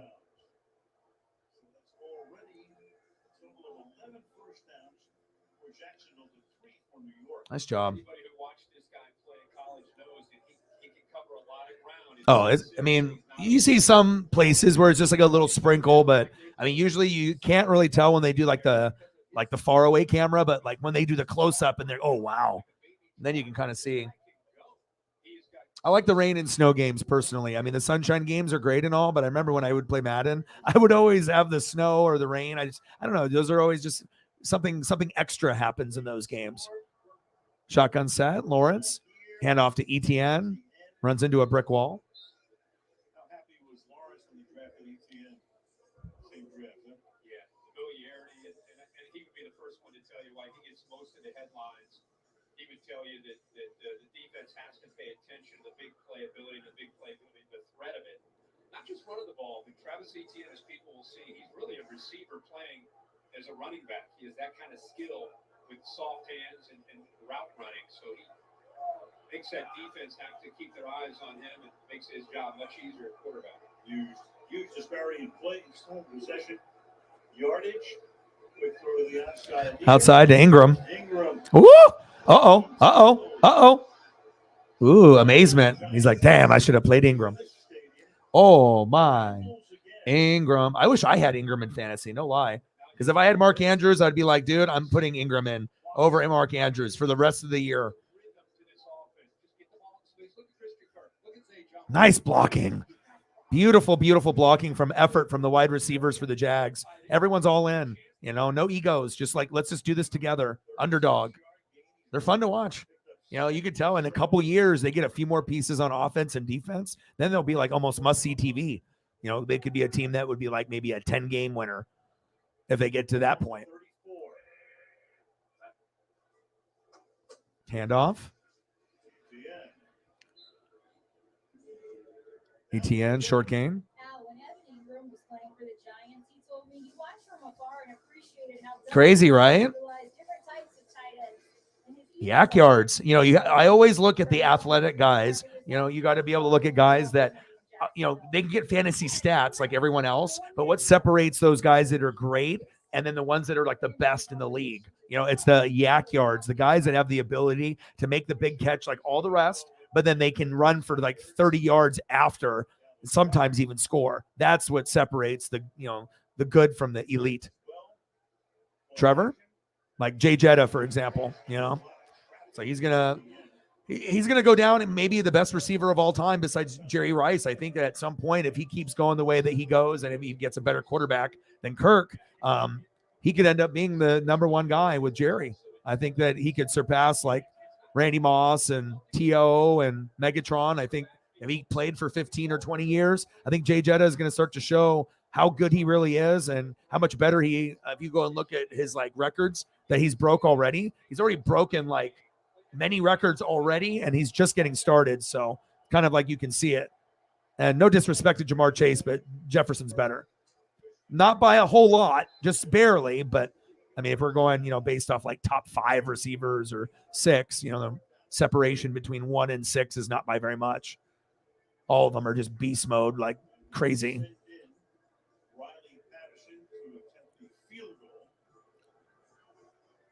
But it kind of feels like Jefferson is going to give you Devontae Adams, Tyreek, like reliability over the years. We're like, I already know those guys are going to kick ass. Like, it's like you get Jay Jetta. Yeah, there might be some games. Kirk is off or whatever. But even when Kirk is off, he still finds a way. Kick is up, and it's good. Nice kick, 45-yarder. Riley Patterson. He says, I know how to kick balls. Boom, baby. 13-3. Boom, shakalaka. I just need the Jets to get a touchdown so that way we can just have it more of a closer momentum game back and forth. That is not a big deal. I'm scared of spiders too. I know it's not a big deal because I didn't scream. Oh, I see. You didn't scream, no. So that's why it's not a big deal. Should we play back? Do it. This What Really Happened replay is brought to you by Progressive. One thing Myers who? Protecting your home and auto with Progressive. Jason Myers or Jacoby Myers? I'm getting mad. It's gonna be just like old times. We'll be back, right? Better.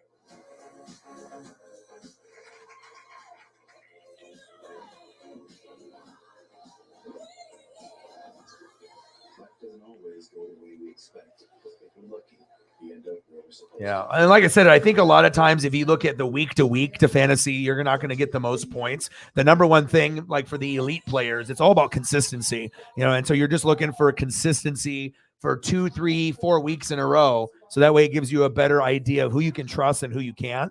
And instead of going for a guy that hasn't hit in 3 weeks and they haven't projected to get like a big game, am I going to play that motherfucker when he's had 3 bad games and, I'm just supposed to put all my trust in him hitting for 18 points this particular week? Fuck that. I ain't doing that shit. And some people take that chance, and that's where you have to understand when to take the chance and when not to. But, you want to look for those guys that have the better consistency, like 2 out of the last 4, 3 out of 4.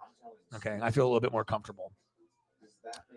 But both teams, I mean, they got some players that just, they need to get fucking this guy the football. Jake in the building. Oh, no, I have Jake. Dude, I have Myers on my team. I'm just trying to win the championship. Myers is like the best kicker besides Carlson. I mean, he's only missed 1 kick all year, all the extra points. Like, he's in the Pro Bowl. Hell no, dude. He's the most valuable kicker besides Carlson. I mean, you'd be stupid to drop the Seattle kicker or to drop the Raider kicker. Those guys are always number 1, number 2, number 3, number 4 all year. They're either kicking a lot of volume or they got better accuracy. So I think Carlson's got the volume. And then obviously with Myers, it's the accuracy and just, getting to trying to get to double digits as much as possible. And both guys have gotten to double digits a fucking lot. That's money as a kicker too. You know how hard it is to get points on defense and kicker. It ain't easy. Rest in peace to Franco Harris. What a fucking stud, a legend. The best catch, the immaculate, best of all time. Improbable. That ended up being their first appearance into the playoff. Based off that. Unbelievable. 13-3. The Jags are up with 3 minutes to go. Yeah, Myers is studying. Remember, I talked about him all year before anyone else did. Now they're like, oh, look at Myers. Even Seahawks fans were like, oh, I don't know if he's that good. Well, I have him in fantasy, so I'm fucking being like a doctor, and I'm breaking down every fucking stat, every kick, every extra point. I mean, if I'm following guys to the T that are on my team, yeah, I mean, would I roster someone that I thought was ass, or wasn't very good? Hell no. I'm trying to get the best in the best. I'm trying to get all top 10 players. at the position. That's how you win, baby. Penn State. Franco, what a stud. I think are mourning as much as the Steeler fans. He was so humble and gracious with his time and always giving back. Yeah, see? But you know what I mean? How some people take that risk all the time? Oh, it's 12 noon. You know what time it is? Time for a Jag. Sack lunch. Saxonville. Yum, yum, yum, yum, yum, yum.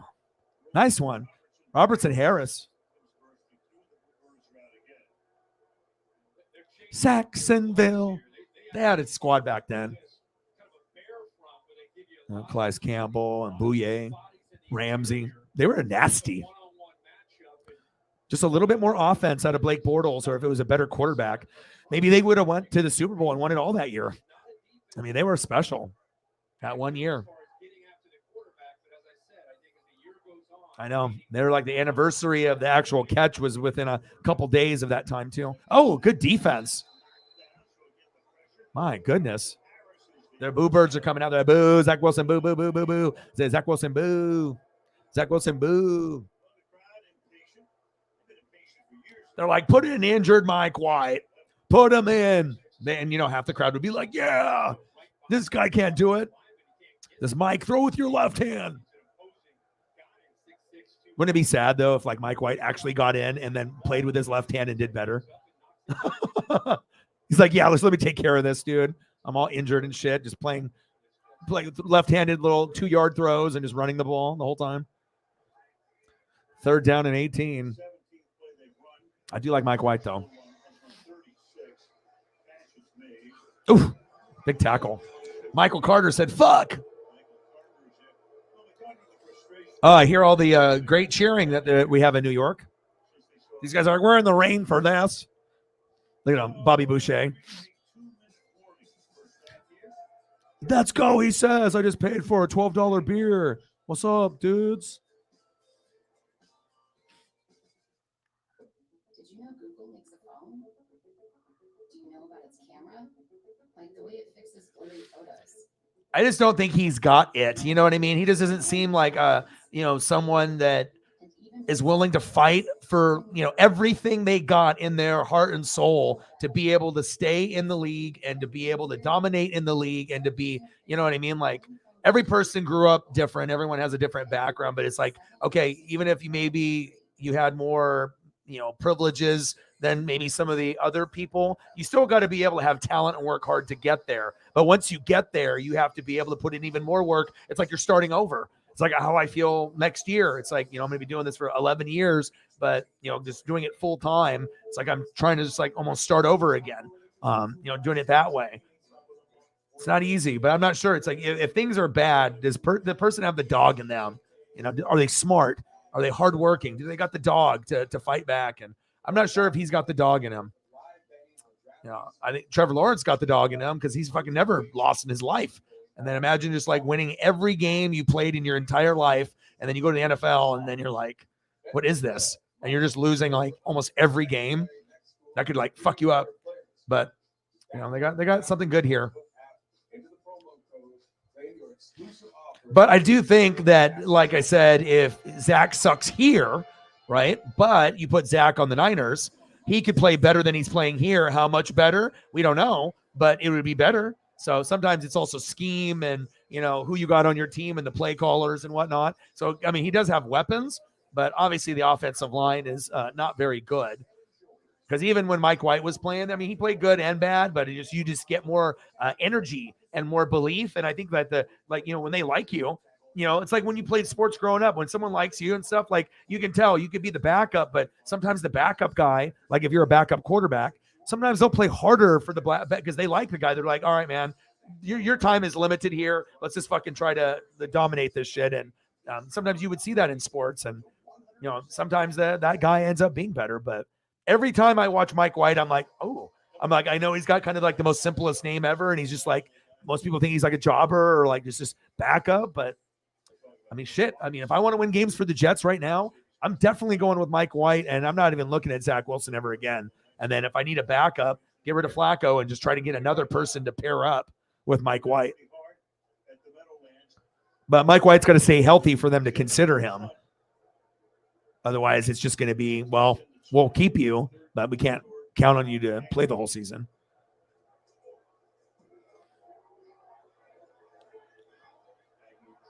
Jets with the punt. Out of bounds. Jack Ryan is back on the run. Follow him as he goes rogue. Helps to prevent global disasters. Stream now only. No, not everyone sees the game the same. You know, it's like you can kind of tell the people that can see the game a certain way.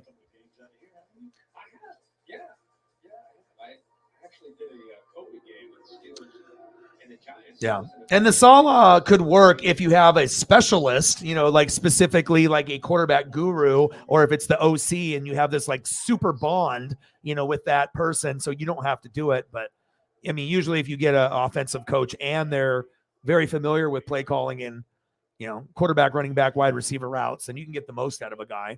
But bottom line, it comes down to talent too. You have to have good protection, good weapons. You have to run the football, and then the defense has to be there. Then you just get to a point where you just don't turn the ball over, and we're going to win. You know, like you don't even need to throw for a touchdown pass. Just fucking hand the ball off, throw for some yards. If you get touchdowns, cool. But if not, we don't care. We're going to run the ball, score that way, and then special teams and defense and anything you give us is like cherry on top. And if you have that mentality, and then you're like, oh, fuck, man, I don't got to do anything. I just got to fucking just snap the fucking ball, hand it off, and then when they need me to make a big play, I can just go back to how it used to be, like in college and high school. And then you see these guys that go to the Niners, you know, it could be undrafted, last pick in the draft, Mr. Irrelevant. And you get guys like Brock Purdy that look like they belong in the NFL. Like coaching and you have to have the personnel, but coaching and play calling is a big part too. Nice. Trevor Lawrence, little dump down. ETN. First down, Jaguars. Saxonville.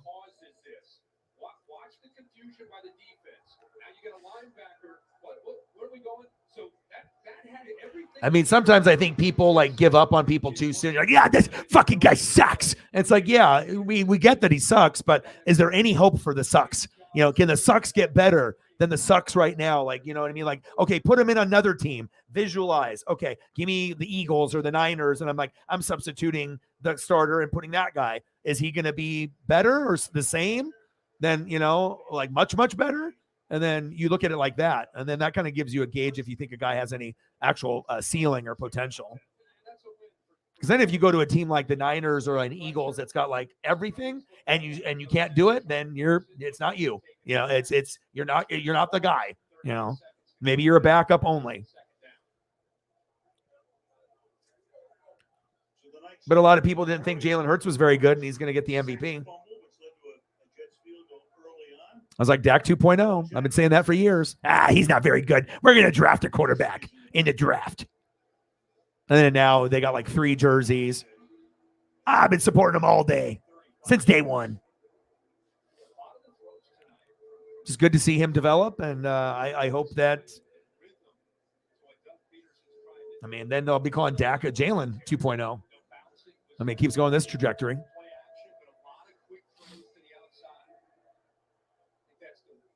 Just need him to be healthy, baby. Fun to watch.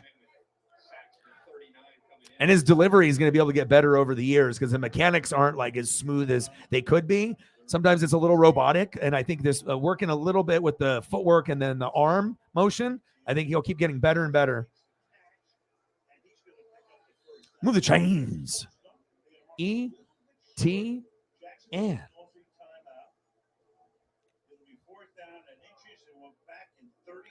Mud.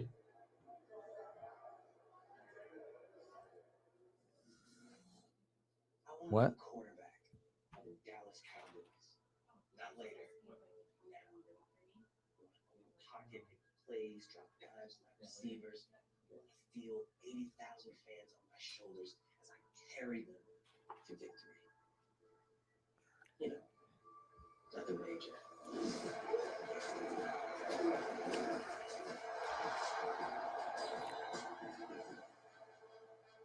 Rated E for everyone.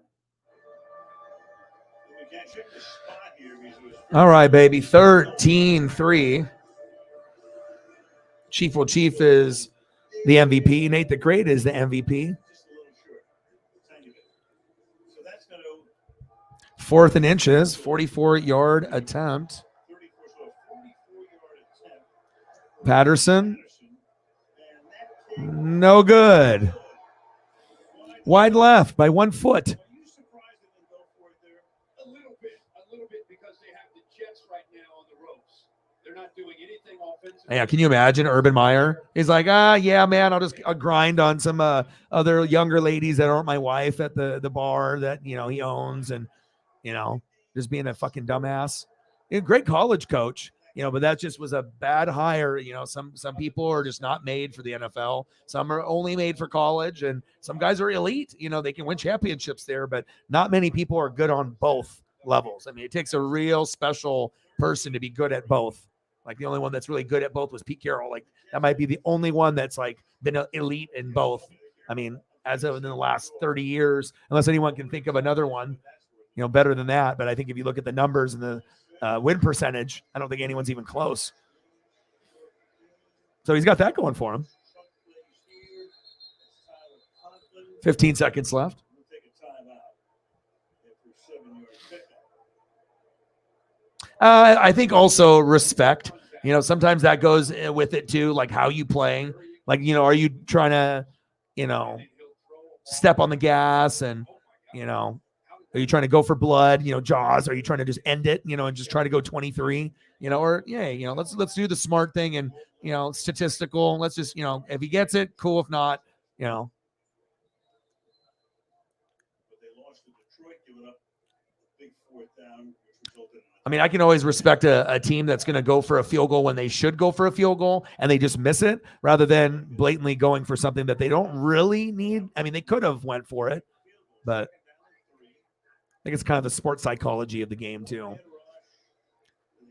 It's kind of like those unspoken things the coaches know, like what you do and when you do it. It's like at the end of the game in the NBA, the team is up by 25, and then all of a sudden they do like a fucking 360 windmill dunk right at the end. Like, what? How do you think the other team feels? They're like, "Fuck you, dude!" Like, the game's already over, and then you're like rubbing it in, and that's how the people get in fights. You know what I mean? And stuff, because it's like there's an unwritten rule: the game's over. You're not fucking trying to score with like a couple seconds left, and then you're doing some showboat play, some fucking alley-oop, or and then that's when you see people get fucking heated. They're like, "Fuck you," and then they sometimes will punch each other or push each other. But that's like another example. I feel it's like if you played sports or you watch sports closely, you notice those little things, those subtle details that people maybe they don't notice if they're not watching.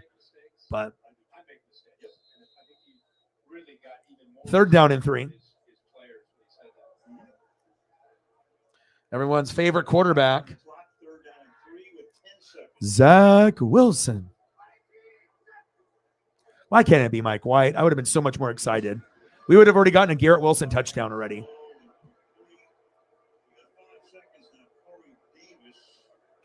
And the boo birds are out. I mean, and that's what happens when you're young, right? When you're young and you get drafted high, they're all about you and they support you. But when you do something stupid, let alone in New York, when you put up 3 points for the offense and the reporter asks you think that, you could have done more on the offensive side, and he completed like 3 passes out of like 5 or something crazy, right? And he's like, nope. That's when the fans, they turn on you because they're like, okay, this guy's not even taking accountability for himself. Like, why the fuck are we supporting this guy? And I think he's gone, dude. The fan base is already against him. It's over, So it's like, even if he does well, I don't think people are really going to root for him the same way as if someone would have handled it, because you take the glory and you take the blame. Even when it's not your fault, you say it's your fault. I mean, I think anyone that had fucking common sense that got into this draft process should have been smart enough to know that, Like, even if you don't think it's your fault at all, and everyone was like dropping the passes, you have to say it. Because it's not like they're interviewing those other people, Yeah,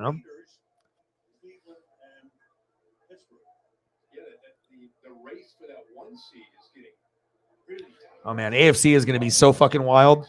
AFC going to be wild, baby. Oh, look at that. Garrett Wilson's like, motherfucker, you don't even know what the snap count is.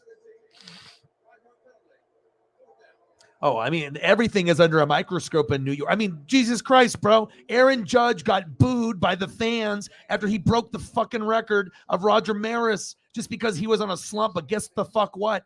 everyone was in a slump. So that shows you how ruthless that the fans could be. And luckily, that didn't piss Judge off enough to be like, you know what? I want my legacy to be like the best Yankee ever, up there with like Mantle and Ruth.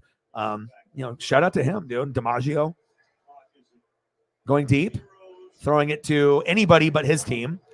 Jags with the pick. Lateral it. There you go. Oh. He's like, I lateral it to you and you slipped. Oh, here we go. Here.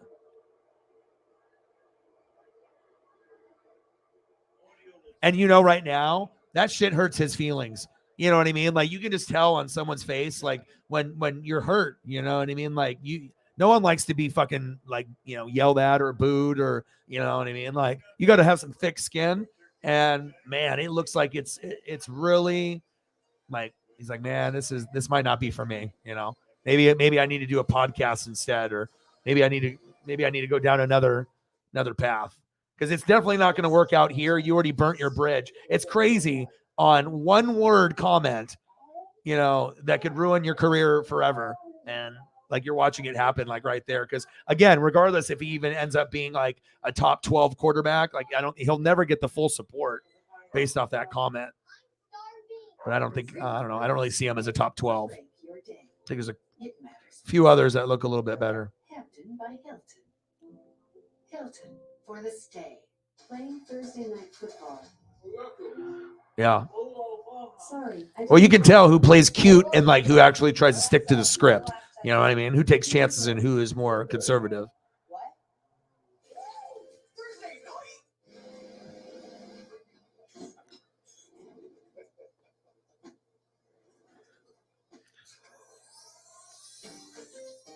Who bought the scooter? Zach Wilson did, to like try to be like, I'm sorry. Oh, dude, he could have bought the whole offensive line like Rolexes. You know what I mean? Like, anyone that's ever like played football or knows football, like, your relationship with the people around you is everything. So if you fucking piss someone off, maybe that offensive lineman lets a guy go through and you get a big fucking sack. You think that shit was like accidental? Sometimes shit like that happens in football. When people are beefing and shit, and like, people see it. People see it on TV. People see it in I think movies. Sometimes they'll portray stuff like that, but you don't got a good vibe with your O-line, they might not block for you, and you'll get fucked up. So 41. Only scooters though? What kind of scooters? It responds to your voice, your touch. Nicker's like -15, brother. The all-new all-electric EQS SUV. Yeah, we're in like the 15s, 20s. It's the coldest it's been in Oregon here in a long fucking time. It's supposed to get a little snow, not very much. Little sleet, ice and stuff. Freezing temps. Ooh, look how beautiful that is. Wow, that's pretty. Too many people though for me. Too much chaos. Cool to look at though.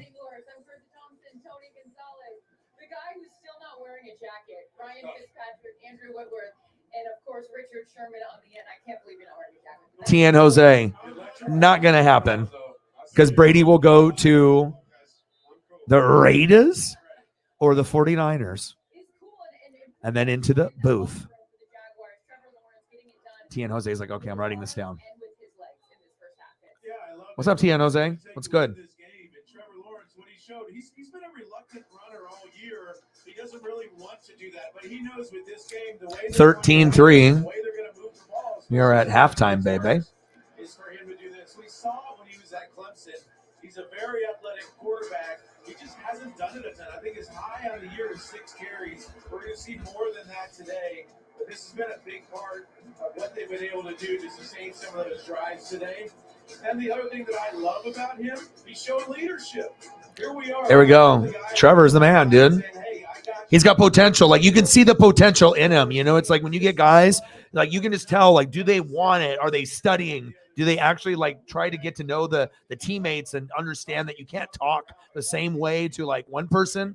And sometimes you have to talk different to, like, you have to explain things differently. Like, you have to be a good communicator. Like, not everyone's going to be mentally on the same page as like a really smart quarterback. Like you got to sometimes maybe dumb things down, but also find a different way to connect.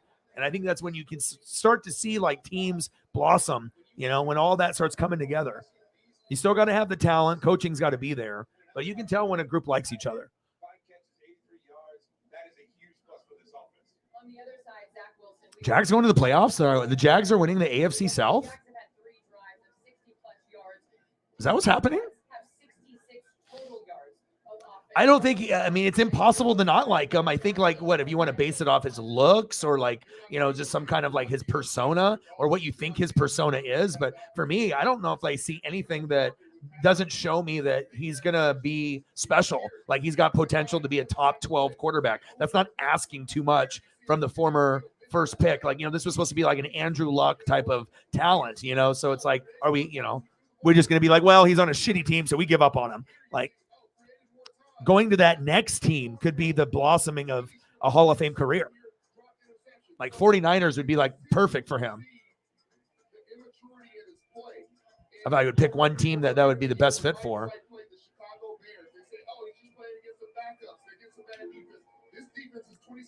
Waka Flocka Flame.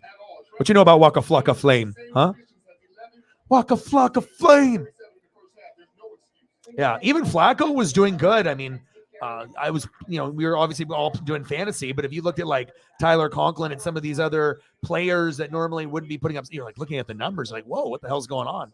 Flacco did a lot of checkdowns, but I mean, he's definitely not the same player as he was, but I mean, this ain't it, man. It's like you have to be mentally in it. It can't be just your skill set, because if your skill set is there, but you're mentally not there, you're not going to be able to make the throws. You can be less of a talent, but you're all mentally there, like Mike White. And that's why we've seen Mike White play better. He's like, okay, maybe Zach Wilson's got the better arm, but I'm here. I'm fucking ready. This is fucking my team, and if you have that mentality and then the players like you, the fans are already against the other guy. So unfortunately you fucked yourself by saying, do you think it was anything to do with you and like the offense, and you put up 3 and you say no? Well, I mean, hopefully, young quarterbacks are watching. They're like, wow, dude, this guy was like one of the best in the world, and now might be a backup quarterback or out of the league within 8 years. I mean, maybe backup quarterback sooner than later. And then if you get to that status, if you start like falling not in love with the game anymore because you just know that your chances of being a starter are done forever, then, maybe you get someone that quits a little earlier. I don't know what's going to happen with him. I hope he turns it around, but I don't know if it's going to be there. It's got to be a different team. COVID-19, some people get it, and some people can get it bad. I don't know. We have to look. Someone has to look that up. Like go to the NFL .com and then like look to see like scenario stuff, or if someone on the internet has already played out these scenarios, because you already know there's always crazy people like all of us where we're always doing one thing, mock draft, or we're like doing something more than the average fan does, like going to the extra article, watching the extra video, doing a fucking mock draft. Like who the fuck does mock drafts? Well, some of us do. That's just you know what I mean? Like there's different levels of the fandom, and you either get that or don't. You know what I mean? Like you're either one of those people. You're like, oh, I am one of those people. You're not alone. I mean, sometimes you might feel alone with the friend group because you're just so much more into it than the rest of the friends in your friend group and your main ones. But that's why we have places like this where we can all connect. That's facts. Garrett Wilson fantasy owners are like, give me the damn ball. Well, you got to have someone to get them the ball. And that's another thing, too. You got to be very careful on who you play in fantasy, because if you play the athlete, that's great, but who's throwing him the fucking football? And if, like for me, I always start D-Hop, but if it's going to be the third string quarterback, I'd rather go with Godwin with Brady because he's already has that connection. I'm going to get 10 to 19 points with either one, but I trust Godwin more, even though I think D-Hop is probably the better athlete right now based off being able to give me a bigger number, because he was averaging like 20 and I think Godwin's like 14 average, but I'm not going to be able to trust, D-Hop could definitely still score with the third stringer, 2 touchdowns and get big yards. But sometimes you got to have your gut feeling and going for like more of like the safe one rather than the risky, or if you're actually not even caring and you're just doing it by name only and you just keep guys in by name only in fantasy. You're like, oh, this guy's a name. I'm keeping him in. I'm going to ride that until he zeroes out or has some injury or bad game.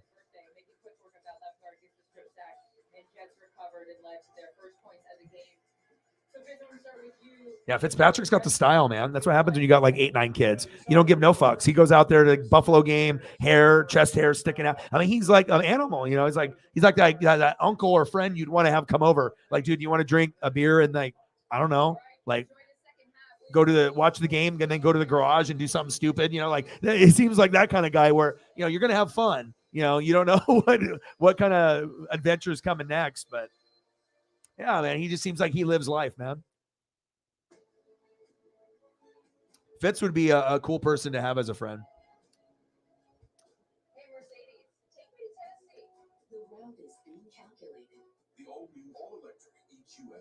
Yeah, if Breece Hall's there, yeah. JJ Swat. JJ Watt. It's crazy that TJ Watt might end up being better than JJ. When you just like, okay, this guy's like NFL player of the year, one of the greatest of all time, but he has had injuries. And then now the younger brother is like starting to catch up and do crazy things too. Hi, Paisley. I love you. Yeah, it's crazy. Like I kind of feel like we're all in that same like boat now where it's like cold everywhere. You know, it's like we're getting to that point now. This looks cool. I've never done that, but I think that would be a cool thing. The NFL thing with the MetaQuest there, that looks kind of cool. I've seen like, you know, people playing and like the visuals on it or whatever, but kind of looks pretty sweet. That'd be dope to be able to do that on the channel one day. Be like, oh, look at O-Dog quarterback. Let's see if O-Dog fucking can sling it or not. I've been coaching the hell out of myself.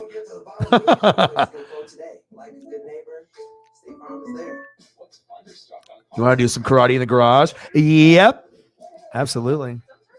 One of my favorite movies.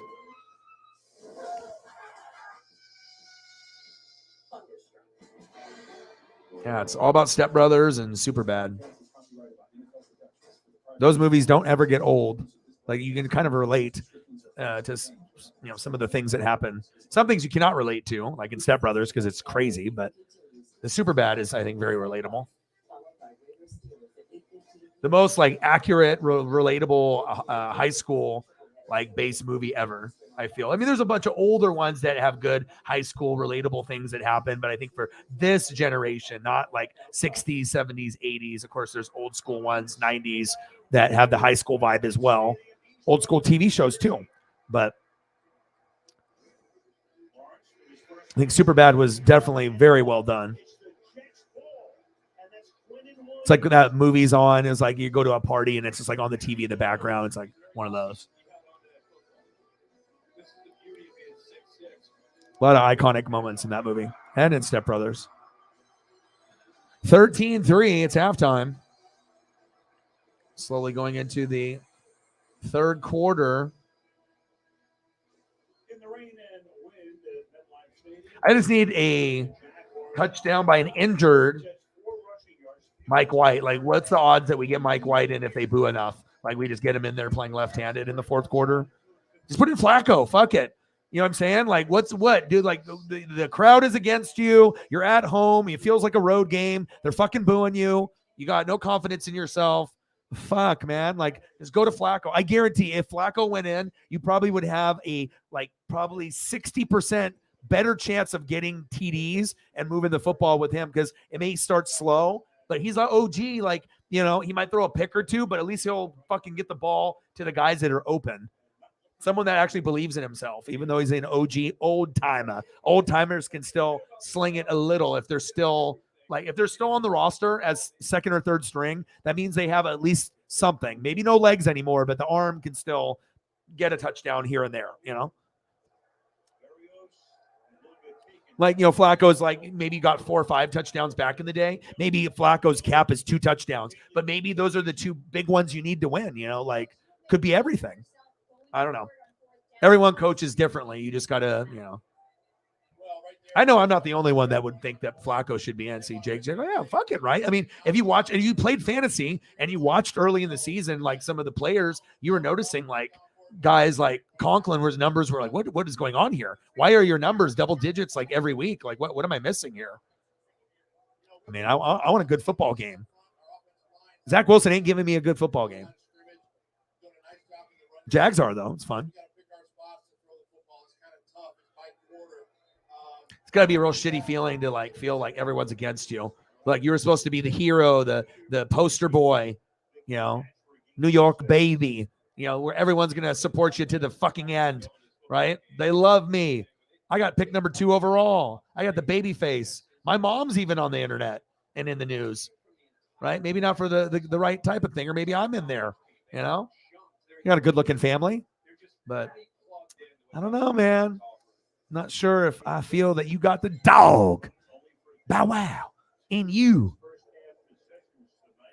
Trevor Lawrence got the dog in him. I'm not sure about Zach. It's like he would almost have to, like, if he wants to be the way that he is now, he'd have to go somewhere that's got the elite coaching, like McVay or Shanahan, something like that, O'Connell.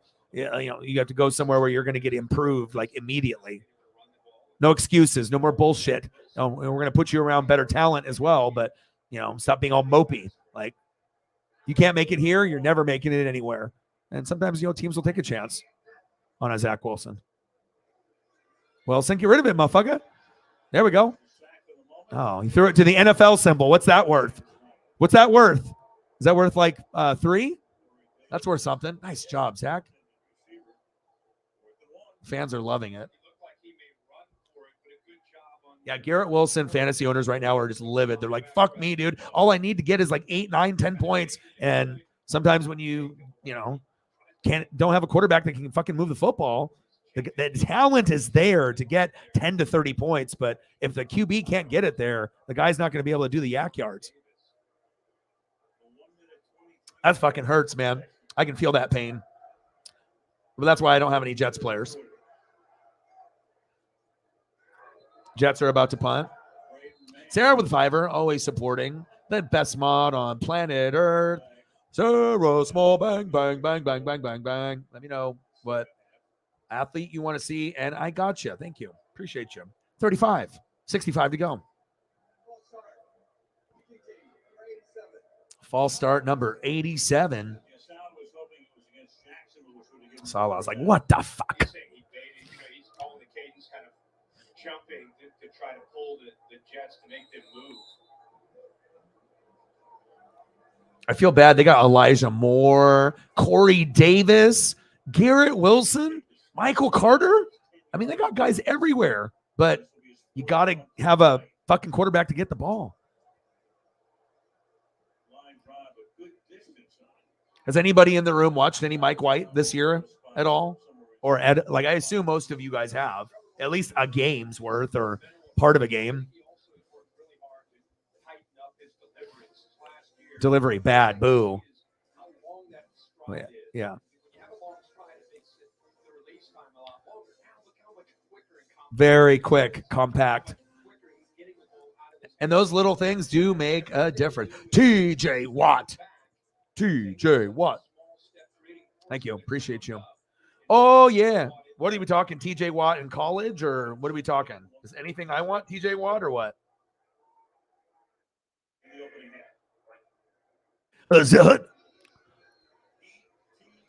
ETN.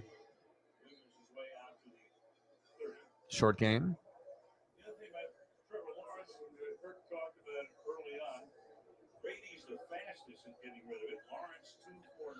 Now, who would think that Brady would be the fastest?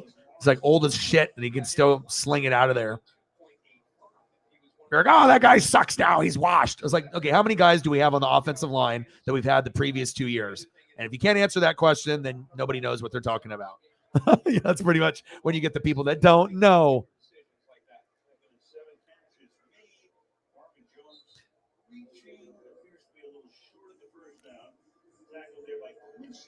Marvin Jones. Trevor Lawrence.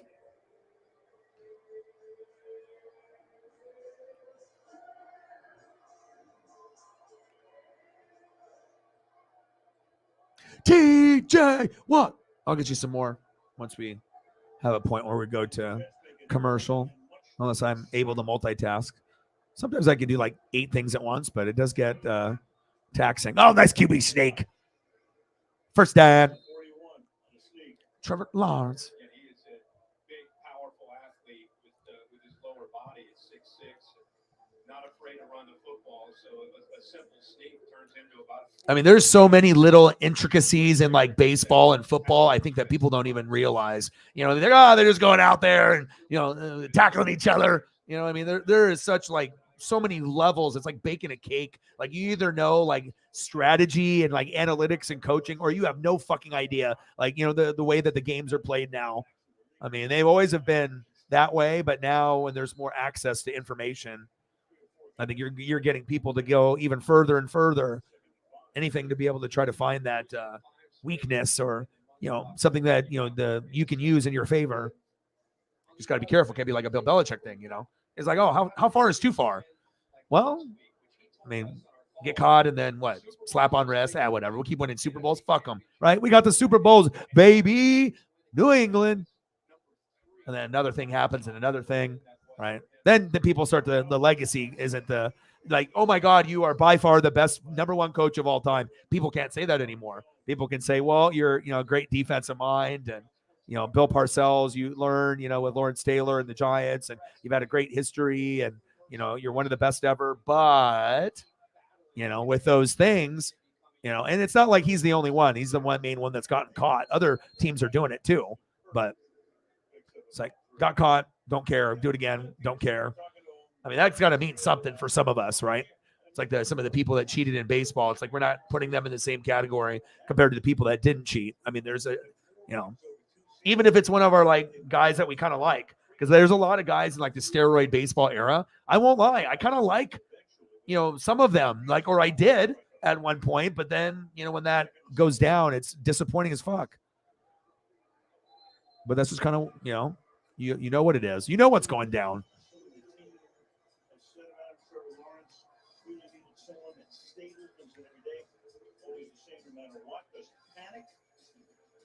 Josh Allen had his back no matter what. Respect him as a man, as a coach. Best thing you can have on a resume. Great energy. Tyler Shatley said, makes you want to jump on board. Oh yeah! He's always celebrating because he's always getting on fucking sack lunches. Fucking sack lunch master. 3rd and 9. Shotgun set for Trevor Lawrence. Blitz coming. A little nice pass. His delivery is so much better this year. And then Evan Ingram. He says, shut the fuck up. Shut the fuck up. He's vocal tonight. He's like, I'm going to get fantasy points, baby. Amazement's like, damn it, I should have asked O-Dog. I would have started him. How many points does he have now in the league, Ingram? His points got to be good. Look at Trevor Lawrence's beautiful delivery, puts it right in the breadbasket, and then it allows the receiver to be able to make movement up the field.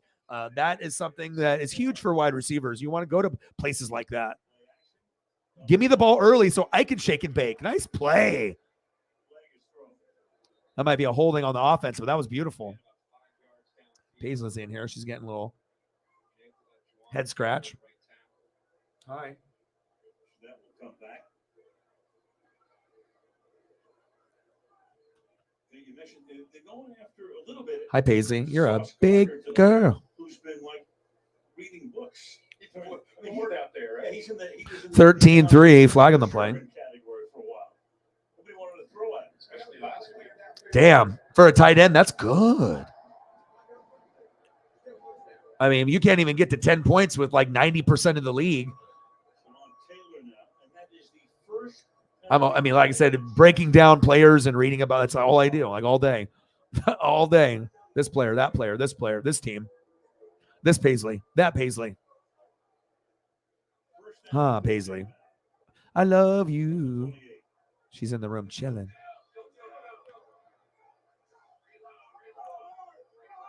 She's getting bigger, weighs more. Her whiskers are starting to get longer, and she's growing up. She's growing up.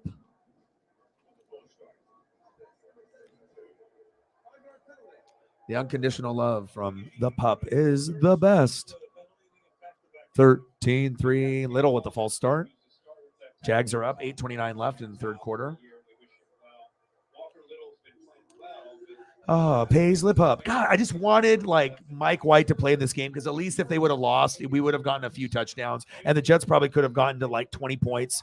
You know, instead of it being like this, it's like, okay, I know Zach Wilson, you suck ass, but it's like they already prepared the game to be like a loss, and they were already preparing to boo Zach Wilson. Like they already had boo on their breath before they even did it. It's like playing at home and being booed. Like, how do you expect to fucking turn shit around and win?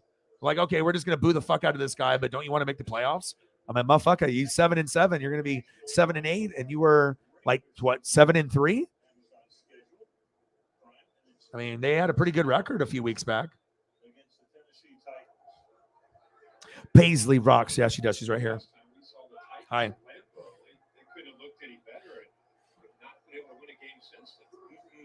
Second and 18, and Nathaniel's gone, and that pass is dropped. Christian Kirk. Third and 18. Good enough ball to catch there, but Kirk, who's had a big year this year coming into this offense, was unable to bring it down. So it's a rare third down and long. Jacksonville has been really good tonight, converting 60% of their third downs, but they've been very manageable. This one's a little bit tougher for Lawrence and his offense. Coming up on the halfway mark of the third quarter on a third down and 18. Quick throw to the outside here. Agnew makes the catch. Takes it to about the 23. Just it'll be about a 41-yard field goal attempt. Peterson tells Haley, I'm not going to apologize for going for points. So that throw right there tells you what he's doing again. He just wants to give him a better chance to get some points. Mosley didn't really call his name much, but voted to another Pro Bowl yesterday, one of the top players in the league, and so instinctive. 4 as a Raven, 1 now as a Jet. 3 defensive players plus a special teams player going to the Pro Bowl. Field goal is up. It is good. And it's good. And it's good.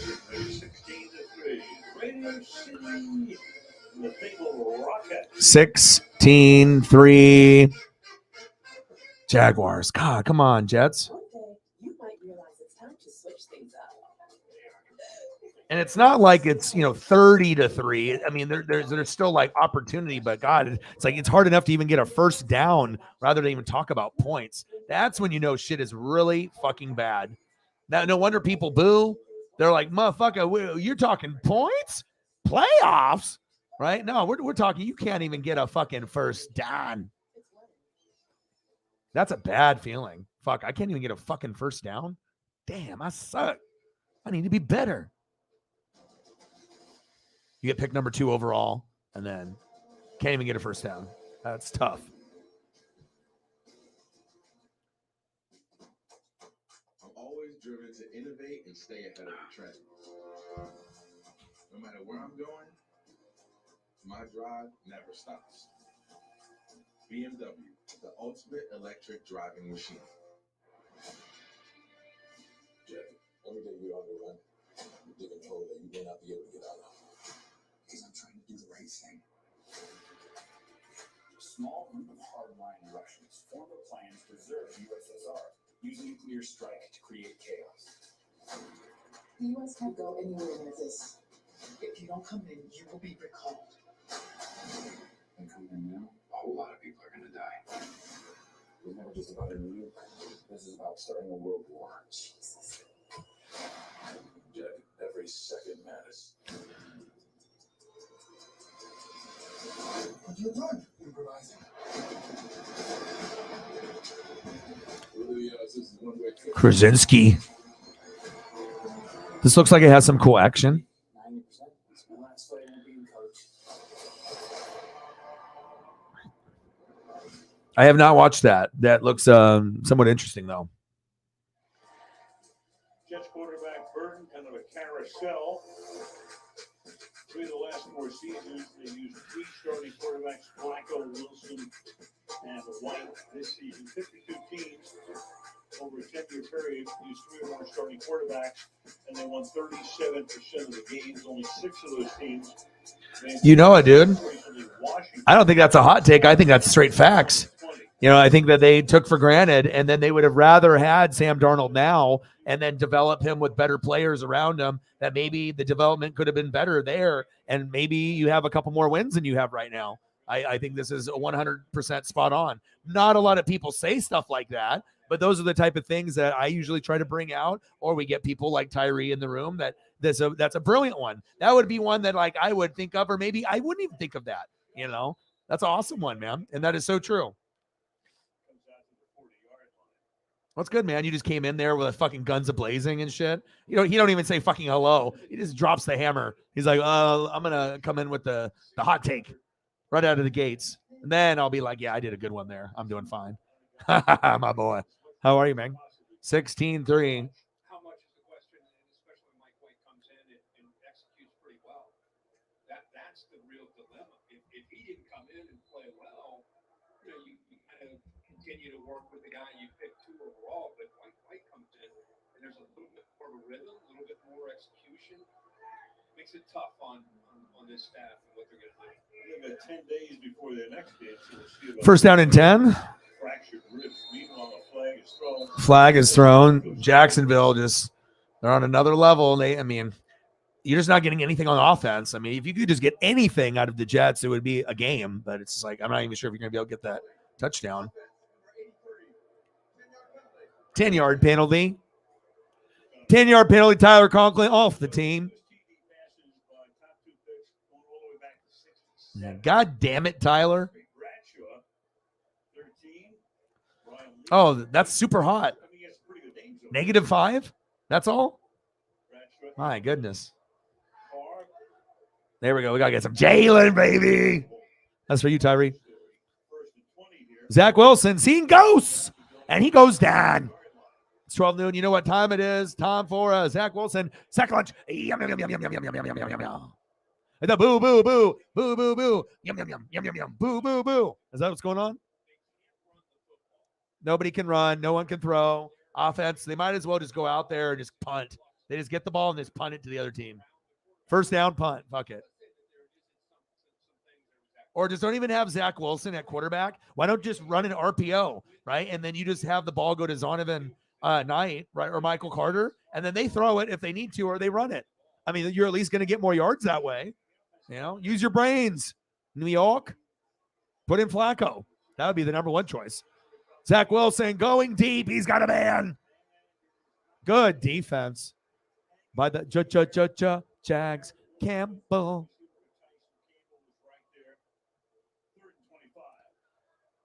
Third and 25.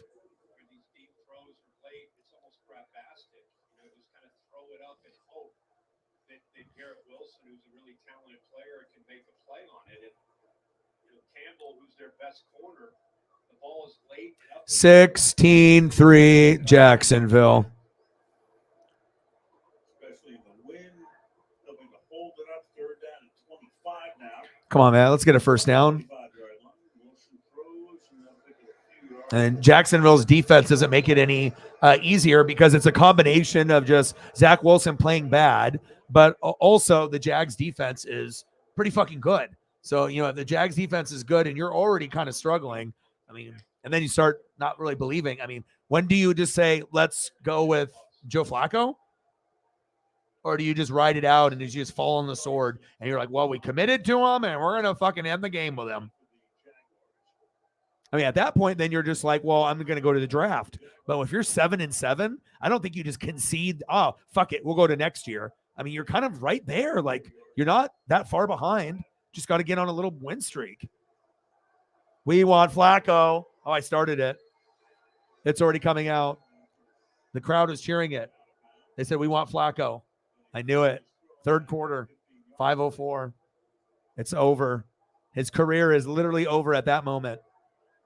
Third quarter, 5:04 at 7-Eleven on a Thursday here on the Pacific West Coast.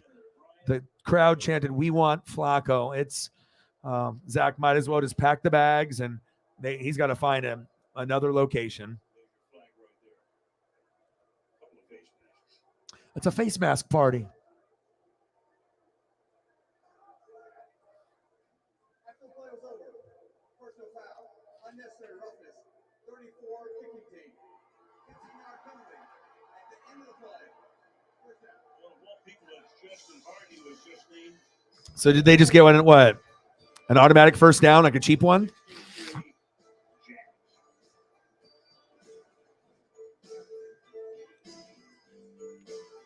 I mean, like I said, I don't give a shit on really who wins or straight up loses. Just want to have like a competitive game, and it's just always tough to, get fully invested when one team can't fucking move the ball at all. Jesus. And even fixes photos taken with your old phone. Now that you know all that, did you know switching has never been easier? Start fixing with Pixel. Yeah, but it's starting to get cold. Get Google Pixel 7 or Pixel 7 Pro for free. But I got like soup and other stuff, and so don't have to have too much. There's a couple little things.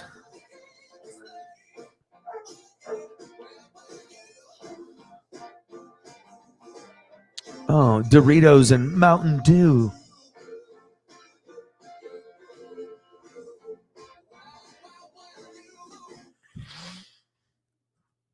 All right. One sec here. 16-3. Jacksonville, 5:04 left in the third. Santa Claus? Oh, man, Santa Barkley. You're back. Santa Barkley. But you're back. That's right. I come bearing gifts. I'm delivering over $20 million to all FanDuel customers. Wow. Thanks, Santa Barkley. Gary? Oh, Jets, put in Flacco. Maybe if I put the picture up, maybe they'll actually put him in. I mean, you've already given him plenty of chances up to this point. I mean, how much do you want to go to the fourth quarter? Like, I mean, man. All right, I'm putting up the pictures. I have to make it happen through the universe. Why not? All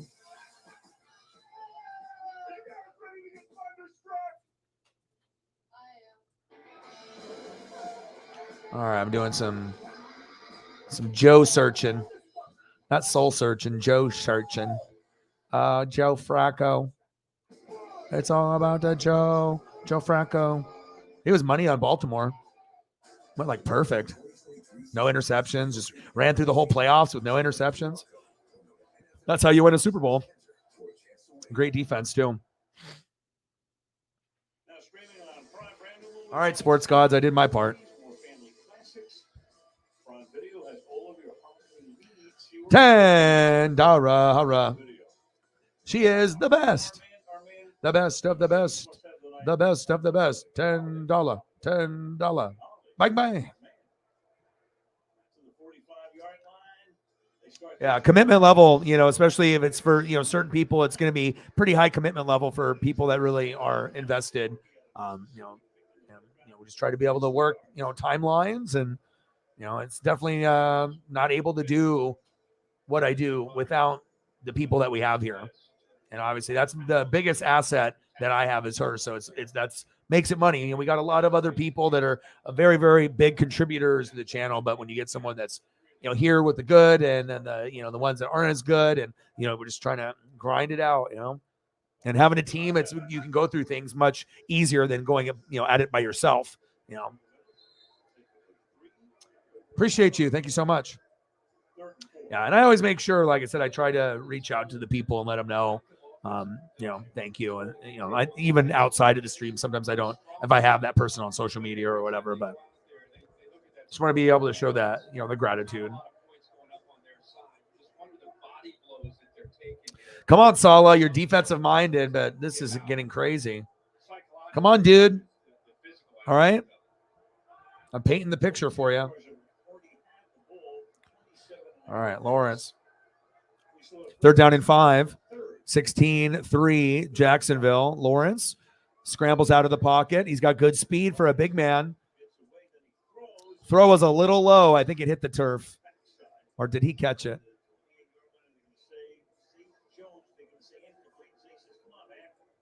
He said, come on, man. Come on, man.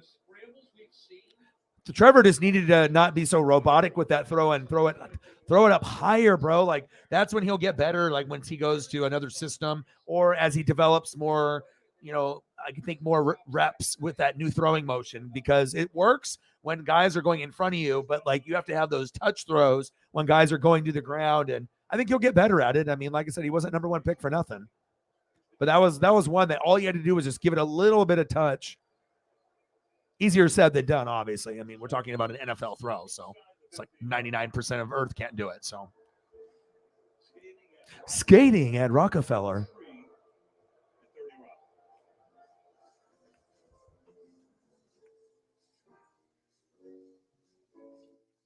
Happy holidays. 45. 55 to go.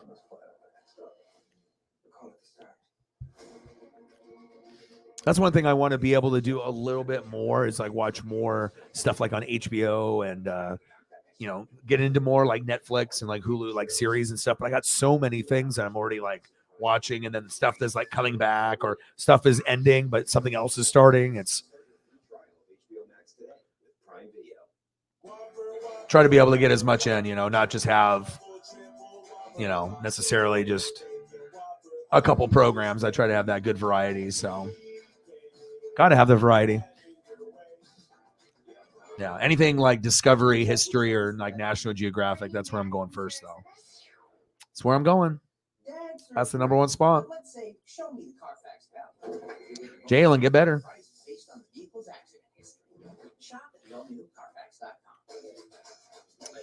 I did see some, but I honestly don't care about the Pro Bowl anymore. So unless it like specifically came up on my timeline, I'm not going to be like, oh, this, because I already know that they're going to snub. I know the number 1 thing is like Tua's like 1, rank one, like all the stats, and he didn't make it. So it's definitely like a popularity contest, but I did see like Geno made it. I didn't see every position, but I saw a few that, came into the timeline. Anything that you saw that was surprising to you, snubbery? There's always going to be all-star snubs for baseball, basketball, and football. It's like hockey even too. Some of them are just like ridiculous too.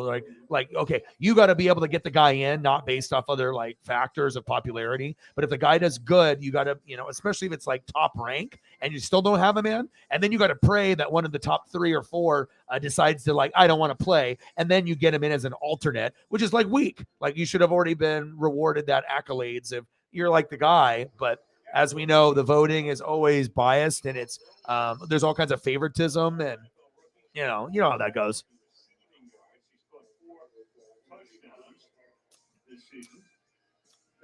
Garrett Wilson, man. Says Ohio State receivers are fucking awesome. And Garrett would be good anywhere. Imagine if Garrett actually had a good quarterback. Holy shit. If Garrett had a good quarterback, we could have had like a Justin Jefferson kind of rookie season from him. If he had actually had a good quarterback thrown to him, he could probably have gotten good yards and good touchdowns. Oh, look at this.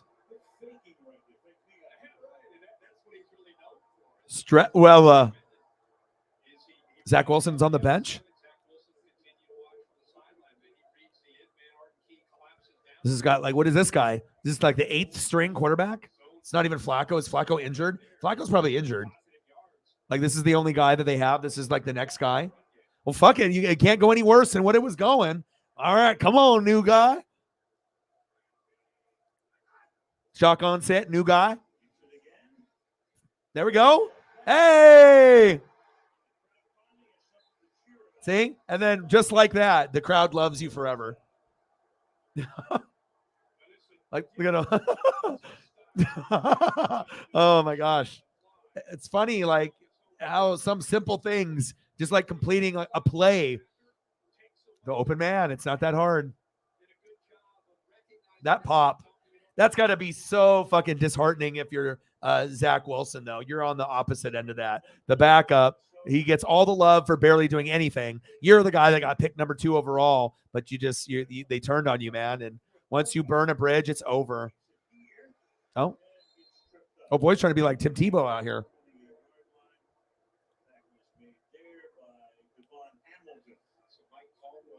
Oh, dude, Eagles had quite a few players, but yeah, there's definitely some that I was like scratching my head. I haven't seen every single list, but I probably would get irritated looking at it. because there's always going to be guys that are deserving that don't really get it, unless that team has like uber success or there's like some other special factor. I mean, the NFL has their poster boys and people that they love and give more love to than others. Marketing purposes, most of, wide open.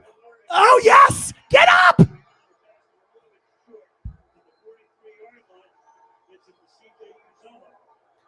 First down, CJ Uzomah. Uzomah. Oozing success. Uzomah.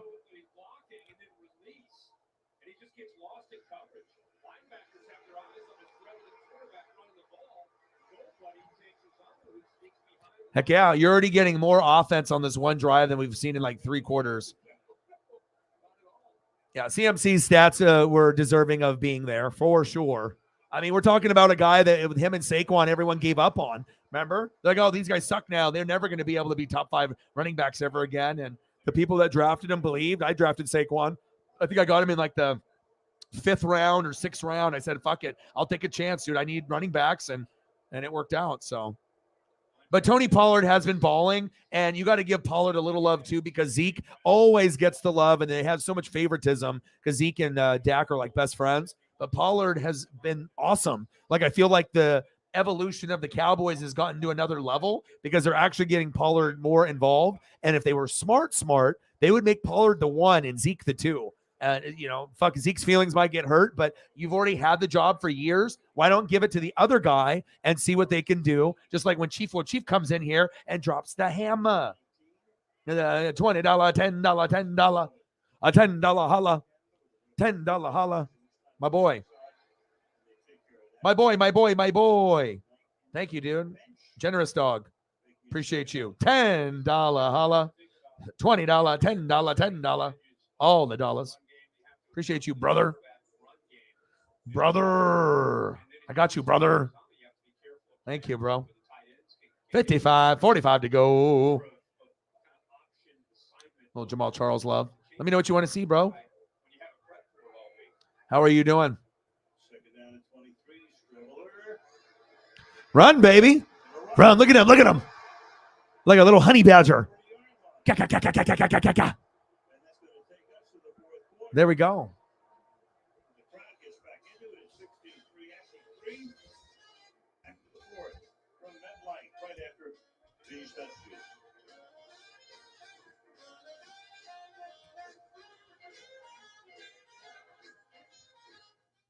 I wanted Joe Flacco, so they listened, but they didn't really listen to what I wanted.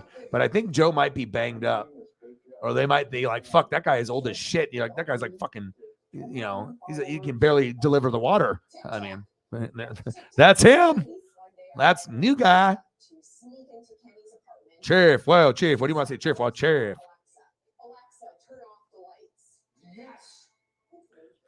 Oh, it's true. You could say the same for Seattle's corner too. Tariq Woolen. He's already one of the best in football already also. His stats actually are better than Sauce's. If you actually look at Sauce's numbers and him and like big impact plays, overall the stat line is filled on both. They don't throw as much to Sauce because of the intimidation factor like Revis Island, but Tariq Woolen's has actually been more impactful. But I think both are very good. But when your first name is Sauce, you're going to win everything. It's just not fair.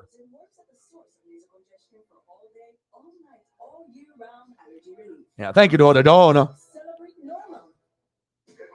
It's a -5. We have some cold temps here too. I think we're like in the 20s, but it's supposed to get pretty cold here. And this is the first like little bit of snow, ice, sleet type stuff that we are going to be having. So.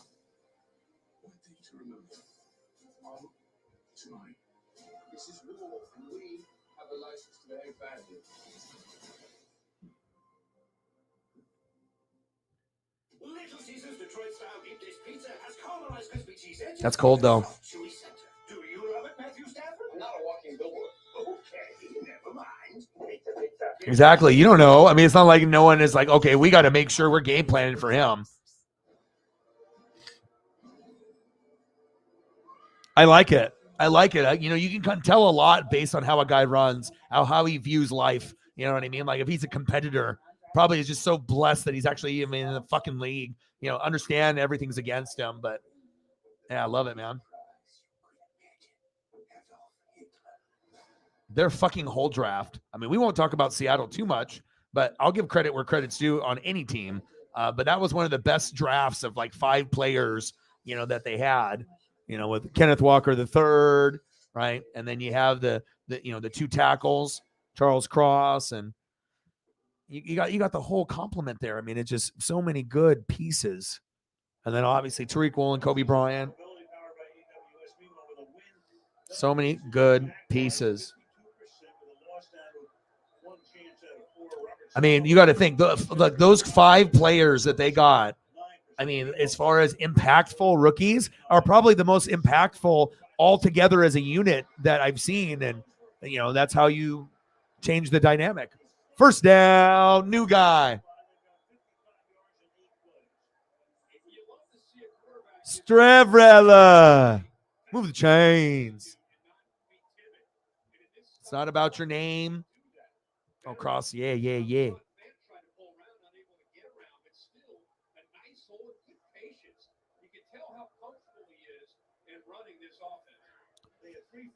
Yeah, but that's, I mean, when you can have a cornerback, if they end up being a cornerstone of your team for the next 10 years, I mean, that there's going to be good things to, you know, happen, especially if those guys are not just one-hit wonders. They're like going to continuously do it. Sauce already, you know, people are thinking like, if he does this for, you know, 4 years in a row, he's already trending towards the Hall of Fame. Shit, there's fuckers right now wanting to put him in the Hall of Fame already, right? But Tariq Woolen will always be the underdog because it's just Seattle. But if he keeps doing it, it's, you know, you can't just not give the like Legion of Boom credit. Eventually, if they keep making plays, you can't ignore it. If you want to be a hater or whatever, but you know, I always like seeing guys come up from any team, especially when teams that have been maybe so, and then you get a superstar kind of out of nowhere. That's what you're getting out of Woolen. You know, Sauce, everyone knew he was going to be great. Chris going down like Tebow there. Short game.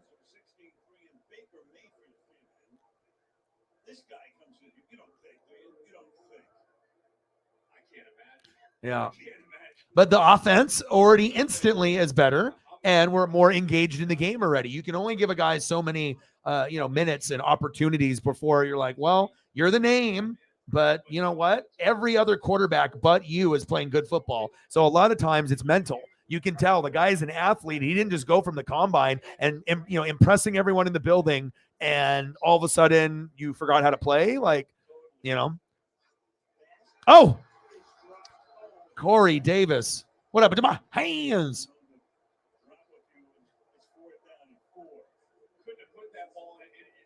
But it shows you how sometimes there's like this extra love that certain people get, more opportunities to succeed, even though they know in their heart and their head that it's not it. But they, you know, based off politics, and they drafted him so high, so we have to give him this much time, or we look like dummies.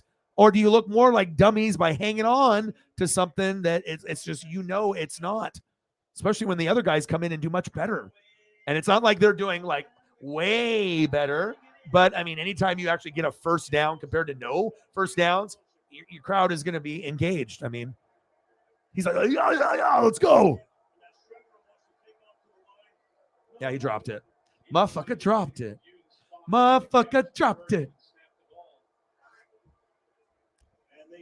Well, they got it off, but it was a drop. Crowd is engaged.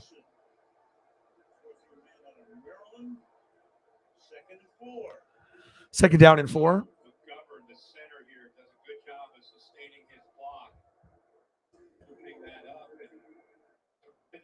16-3 Jags.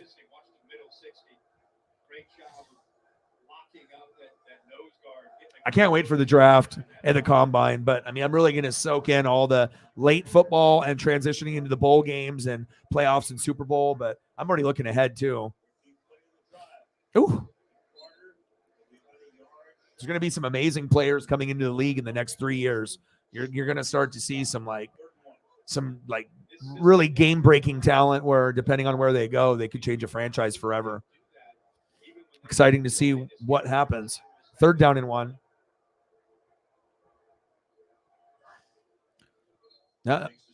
Almost ran into the referee. What I don't know what that was. He said, "Get out of the way, bro." It's like, we had the best play call right there. We were going to get a touchdown right there. So what the fuck was that guy doing? Anytime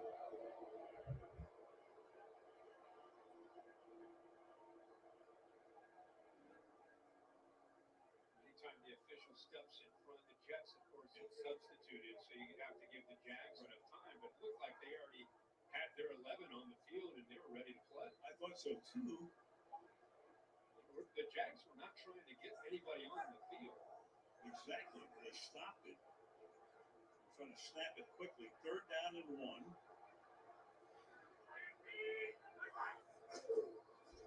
1. Handoff. Oh, tries to even get yards for his running back.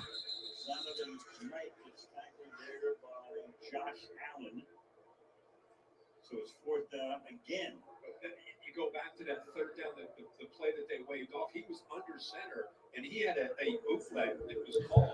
They come back 16-3, Jacksonville. Clearly not their first call that they wanted to go with. I think it really affected the rhythm of what the Jets were doing on this drive. This will be the 16th play of the drive. 11 of the 15 have been run. Yeah, once the defense gets firmed up with a lot of teams, then you're going to really see teams make deeper runs. But everyone can have offense, but defense, that's the tough part. 4th down and 2.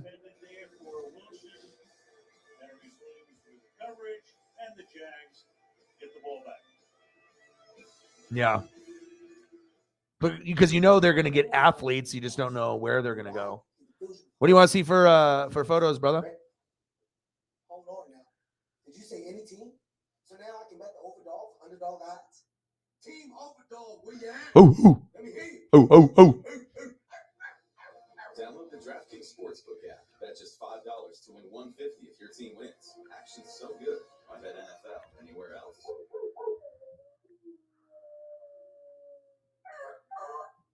Critics are saying you've never seen anything like Avatar, The Way of Water. Well, I think that you don't even need to pull for them. I think we already know the Jags are winning this.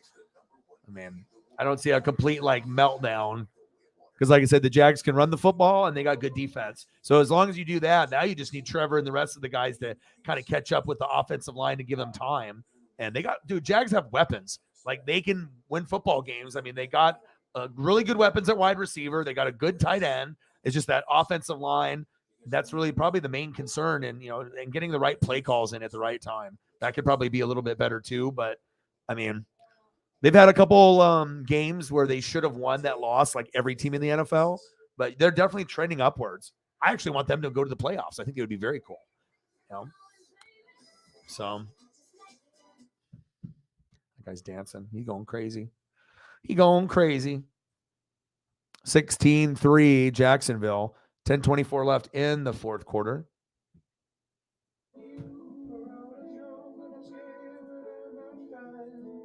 I might need to go get another. I went from a Gatorade. Time for Snapple. Nice. I got you, bro.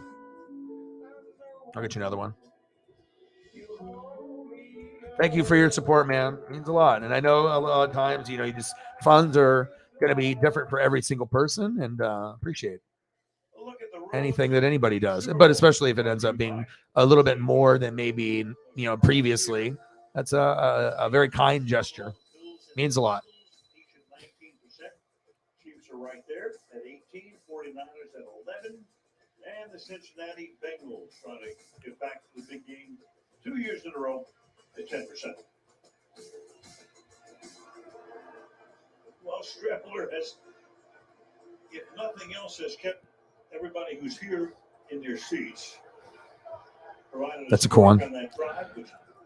Shotgun set. Play action fake. Little bootleg. Rolling to his left. Throwing against his body.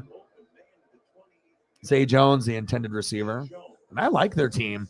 You know what I'm saying? I got Trevor, like that. ETN, I like that.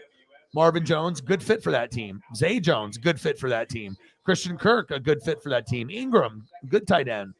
I mean, what's not to like?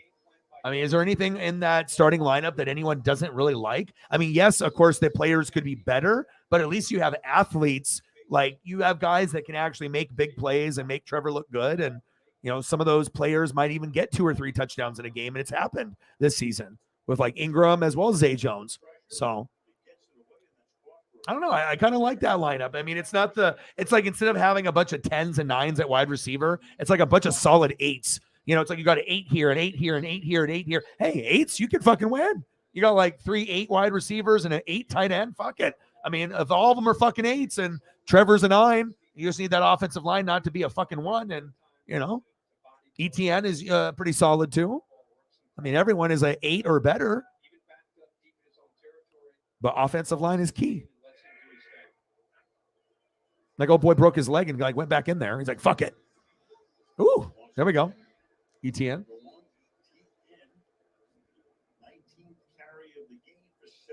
Well, of course, he probably feels a little guilty. He's like, oh, man, I fleeced him a little bit. But, $5 hara.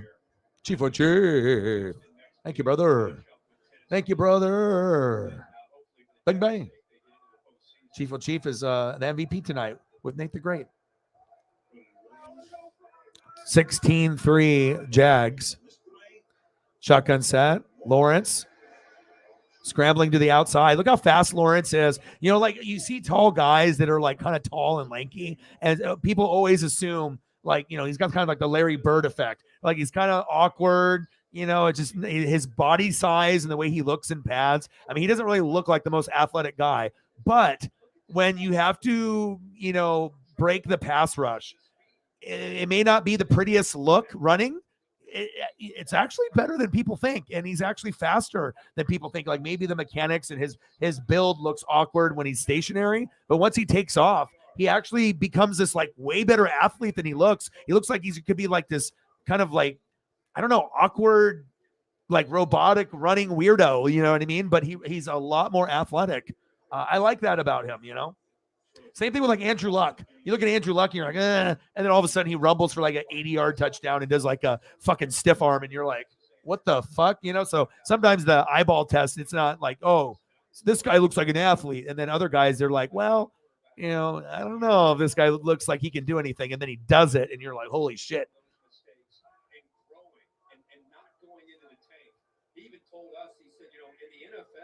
Yeah, man.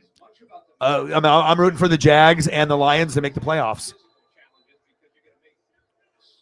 Right? But, I mean, when you look at him, you don't think like, oh, Michael Vick running or Steve Young. It's like certain guys kind of look smooth when they run. And obviously some guys are more runners in general, like Justin Fields looks like he's fucking running track. I mean, I'm just so blessed I got him in fantasy. If I didn't have him, I mean, I might not be able to be as where I'm at. That was huge. Geno Smith was huge for me too. I even, as much as I love Herbert, I actually cut him off my team. Do you know how difficult that was? I could have just had Herbert sitting on my bench doing nothing, but I'm so much of a competitor. If I'm not going to use him and I have Geno and Fields, why the hell do I have 3 quarterbacks with only a couple weeks left?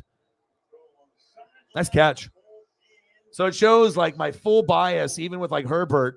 I'm even willing to let like my favorite piece outside of Tampa Bay go in fantasy. How many people would be able to do that? Not very many. That shit means something to certain people. Like when you have a guy, like it's hard to like let a guy go when it's your guy. It's like your favorite, right? But you know what I mean?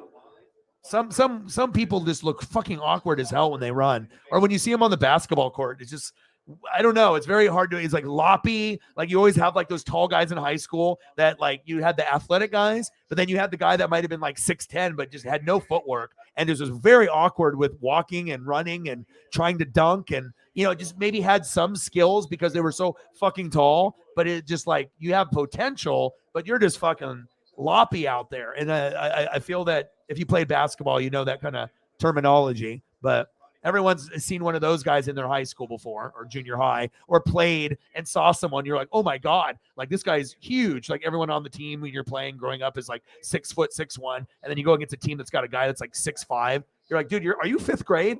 There's no way you're 6'5" in 5th grade, shit like that.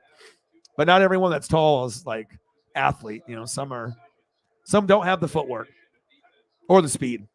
Shotgun set from Lawrence. I love his delivery. Fast, quick, efficient. He doesn't wind up anymore. Nice play. Ingram's got like 1 billion points. Amazement. You should have played him, bro. That's why you got to utilize your assets.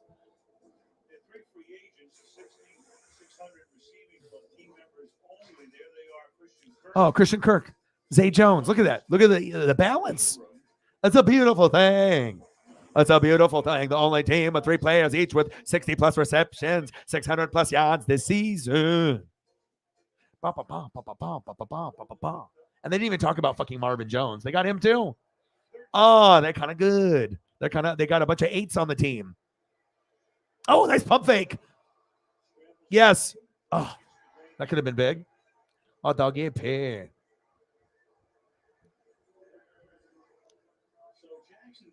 All righty then. See you later. Then we get Tennessee next week in our game against Dallas. Of course, at the end of the year, it's these guys against Tennessee in Jacksonville. And you mentioned earlier, Ryan Tannehill now out for the year. The dog P. Cook with the punt. A really good. They've been having like the microphones like really close to the players. They've been like swearing and all kinds of crazy noises coming out of the players. Whoa. 1 yard line.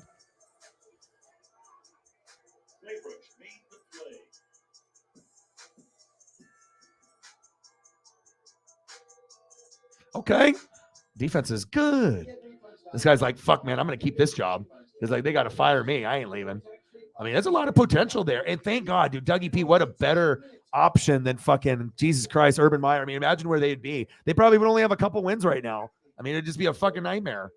And then he fucking kicked Josh Lambo, right? The kicker. Like, gosh, dude, like, what the hell's going on with that guy? Qualify your business for a big refund in 8 minutes. Go to getrefunds.com to get started. Powered by Innovation Refunds. Let's chat. In a world without rules, 3 outsiders. The DeGrasse. The DeGrasse. The old school stuff is just the nostalgia, you know, and then they have Melrose Place. You know, you either grew up and you either knew that shit or you didn't. Yeah, sometimes the old stuff is just, I mean, I love being able to watch like older shows. I want to go back and watch the stuff that I watched as a kid. You know, the Charles in Charge, the Perfect Strangers, Alf. You know, something about just remembering being that young and where I was sitting and what toys I was playing with and watching those memories. Man, they need to be able to have more access to a lot of those older shows. I mean, I know you can buy certain ones, you know, like online or whatever. And sometimes they'll have them on YouTube and other like places where you can watch. But Chief with some Jamal Charles.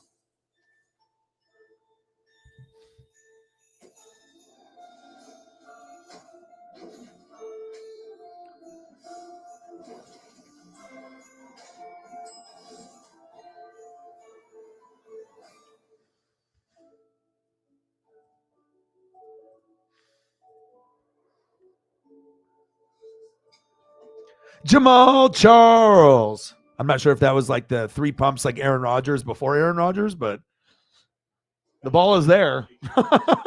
Jamal, my boy. What? I mean, imagine if Jamal was on the team. Oh my God. You'd be like probably Super Bowl favorite. You still need more defense though. That's the thing that worries me a little bit. Defense worries me. For all teams in the AFC, the defense part worries me.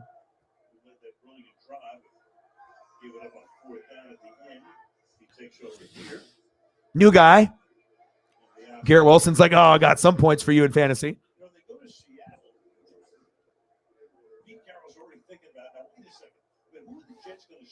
He's got the tats. He's like, I'm going to the bar after this, bitch. Oh, yeah. Love me some Larry Johnson, too. You do? Bro, I love that. Dude, you know what? Crazy. I'm an old school collector, Goosebumps, and, you know, choose your own adventure. But I actually have a vintage Elf puppet doll that was exclusive to Burger King for like 2 months. And it's from like 85, 87. And he's got the Hawaiian shirt on. Like, man, It's like I got a couple things. I've seen a couple things on the internet where they had like a person found an Alf doll phone that's worth like hundreds of dollars, and the person got it because the person across the street was throwing it away for free and didn't realize that the Alf was like a super limited item. And especially if the phone works with the Alf, then it goes up even more. Like imagine throwing away a $500 Alf doll phone and then not realizing that it's worth $500. You're like, that's a piece of shit. Fucking Alf. And then collector across the street, gets it. Boom. Your $500 trash. I'll take that. Good old Alf, man. I always try to watch like the old school stuff. It's good for my mental health to watch the old stuff. I can do the Saved by the Bell. The junior high one was okay, but the high school one was the best. College one wasn't so good. The high school one, Bayside, that's the one. The other ones, it's like it introduced you to Screech and Lisa, and like the middle school one, Zach. But then it really got good with Kelly Kapowski and the rest. A.C. Slater. Apparently, I looked like A.C. Slater in high school. 16-3 Jags. Fuck yeah, dude. Urkel doll. Yeah, I have all these like weird items. I still have items from like my childhood bedroom. My mom has not touched it. So anything that was in that room from when I was like 5 to like 18 years old, even though I left before 18 and I went to my dad's and I lived with him, it's literally been sitting there like since, the 80s. Like the room has literally been untouched since like 19, whatever was in there, 88 until now. From 1988 until now, it looks literally the same. It's the same exact room, except more of my mom's shit in my room. So, yes. Screech. If nothing else, he's making quick decisions. It helps all the execution. Great space. All right, 16-3. Less than 5 minutes to go. Game is almost over. But at least we're getting a little ball movement, which is nice. Shotgun set. Come on, baby. Yes. Yes. Oh, he fumbled it. Shit. No. Oh, no. Garrett Wilson fantasy owners. They're in hell right now. Oh, no, Garrett. Oh, brother. Damn. That could have been a good drive for a touchdown. Oh, no. Oh, and I hate seeing that out of someone that you really like Garrett Wilson. I mean, he's actually one of the best players on the team already, and he's a rookie. Oh, wait, his foot got it. Unbelievable. The cleat got it. Oh, that's just a freakish thing then. I mean, he didn't even see it coming. Like a fucking guy kung fu chopped that shit with his leg, fucking Shawn Michaels super kick. I mean, yeah. I ended up watching AEW Dynamite. God, Ricky Starks and Jericho come out there. I mean, AEW is starting to get good again. And then they did the trios match, obviously with Omega and the Elite. And yeah, man, it was pretty good. It was pretty good. I mean, it's nice to be able to watch Raw and watch Dynamite and just enjoy both. It hasn't been like that for a long time. And since, you got Triple H and, the right people taking over, things are good. It's time your skin gets used to a different one with Opsilora. For the treatment of mild to moderate eczema, Opsilora. I mean, there was a lot. I think almost everyone on Saved by the Bell was a star. I'm not really sure if it's like you can say, oh, Zach Morris and Kelly Kapowski were the stars, because everyone still remembers Lisa Turtle and Jesse Spano, AC Slater. Like everyone remembers all of them. I feel like even Screech. I feel like every person had their fame, even though not everyone lived up to maybe like the bigger maybe careers as each other, but I feel with that one at least. And then obviously a lot of the people that were on Beverly Hills 90210 and more so than Melrose Place. I mean, some of them. And Luke Perry obviously passed away, and that's Jungle Boy's dad. So, Jungle Boy, obviously one of my favorites, and I'm always going to root for him in AEW. So if Luke Perry was alive, he'd be sitting front row watching his fucking son wrestle. I mean, I used to watch Monday Night Raw, and I remember Luke Perry being in the front row with Jungle Boy back in the day when 902 was like hot and he had money, and he was sitting there and they would put the camera on him when Raw was just like fucking insane with like Rock and Stone Cold. Can you imagine being a kid and being like front row with Rock and Stone Cold with your dad, and your dad is on fucking TV? Beverly Hills 90210. I mean, Jesus, dude, that'd have been wild.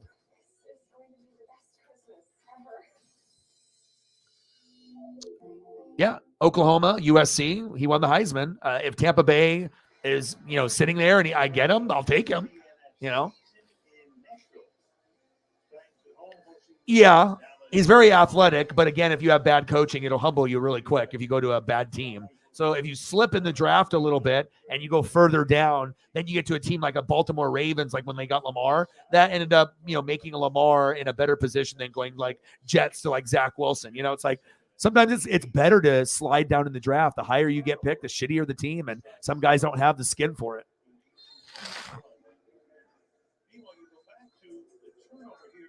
Both, but I was more Nitro and ECW. I mean, like I did Raw. I mean, I grew up watching WWF. You know what I mean? And I love, Hogan and, the Legion of Doom, the Road Warriors, and, Kevin Nash and Scott Hall, obviously with the Razor Ramon and Diesel, Shawn Michaels, Bret Hart, Undertaker, Mankind, DX. But, I always made time for that. But I just like the WCW presentation. They had NWO. And when you're NWO for life. I'm more NWO than DX. Just who I am. And I have the merch. I still wear it. People still comment. And, it's you don't stop, dude. Wolfpack or Black and White. So, yeah. And then I liked RVD and Sabu because I thought it was most like hardcore wrestling. So if you wanted to get lower names, but you wanted to be entertained, ECW by a billion, right? It was just the presentation wasn't good. They didn't have a lot of money, but Paul Heyman, Paul E. Dangerously did the best he could. And honestly, it was the most entertaining wrestling I ever seen in my entire life. And it made me and my friends in high school do backyard wrestling where we'd go to different people's houses that had trampolines. And Crazy O-Dog was doing fucking jumping off roofs onto trampolines and trampolines onto the ground and letting people power bomb me off the trampoline 5 feet off the air onto the pavement and into the grass. I did it to get match of the year, and fucking hurt my back and shit. But, that's the type of shit, man. Like, but I always liked the WCW ring, the way it sounded and the vibration, the Bash at the Beach, Halloween Havoc. I thought the pay-per-views, the legends, the stars, Rock Stone Cold is always going to be eternal, Undertaker. But I just, I had my moment with WWF, but I kind of transitioned more, and I loved, and I wasn't rich. I didn't have access to watch a lot of these things. So I was poor. So I had to get a VHS, save the money for that, get an expensive one that had like EPSPLP, the one that had like 10 hours, and I would give the VHS that I'd get at Bi-Mart for my friend that I paid like $10 for, and I was like, record Nitro for me. And so I never got to watch Nitro live, and people at school would like talk about it or Raw, but then I would watch it Tuesday night when they would give it to me at school, and then I'd watch that and then give it back to them, and they would get me like the other programs like Thunder or whatever was going on. Yeah, the good old SmackDown. That's a great one, man. I'm both, because I got merch for both. I got the black and white zip up, or I got the black and white satin, NWO. I got the cutoff shirts. I got the shirts. I got the satin jacket, NWO, black and white. And then I also have a zip up of NWO Wolfpack that has a bunch of like Wolfpack. Kind of looks like a skater zip up, where remember they used to have those like hoodies that you would wear, and they would have like a pattern over and over and over, all over, just like twisted in different directions. And it just kind of has that cool vibe. It looks icy. You know what I mean? They make them on all different things. They'll do it for like sports teams where it has the logo everywhere, or it might be like a Gucci thing, or maybe, Ovo, or, like everyone's got their own brand, and they have like skater brands that just have all those cool patterns on I like that type of shit, but sometimes that shit costs a lot of money depending on what it is. But that's what my Wolfpack one is. But yeah, I don't know, man. I mean, I have love for both. I mean, Black and White was the original, but I mean, obviously with the Wolfpack song, and I mean, that's tough, man. They both had a big influence on my life. So yeah. And like I said, I introduced my friends to ECW. They had no idea what it was. So I was kind of the guy that brought that into their lives and made everyone go crazy. Then we ended up doing backyard wrestling and shit. And it was fun. I mean, no one really got seriously hurt. And we had like a cameraman. We had like 20 or 30 people there, and then we just like hang out afterwards. It was a good time. And we had 3 different homies that had properties on their house. They had big ass trampolines, or more than 1 or 2. So it's like we could make it like an event, you know what I mean? Like intro music, someone's recording it. Like, oh, Lawrence got blasted. Someone call 911. Oh my goodness. Motherfucker is dead. D-E-D. Forget about the A. Man, he got crushed. Hopefully he's okay. My goodness.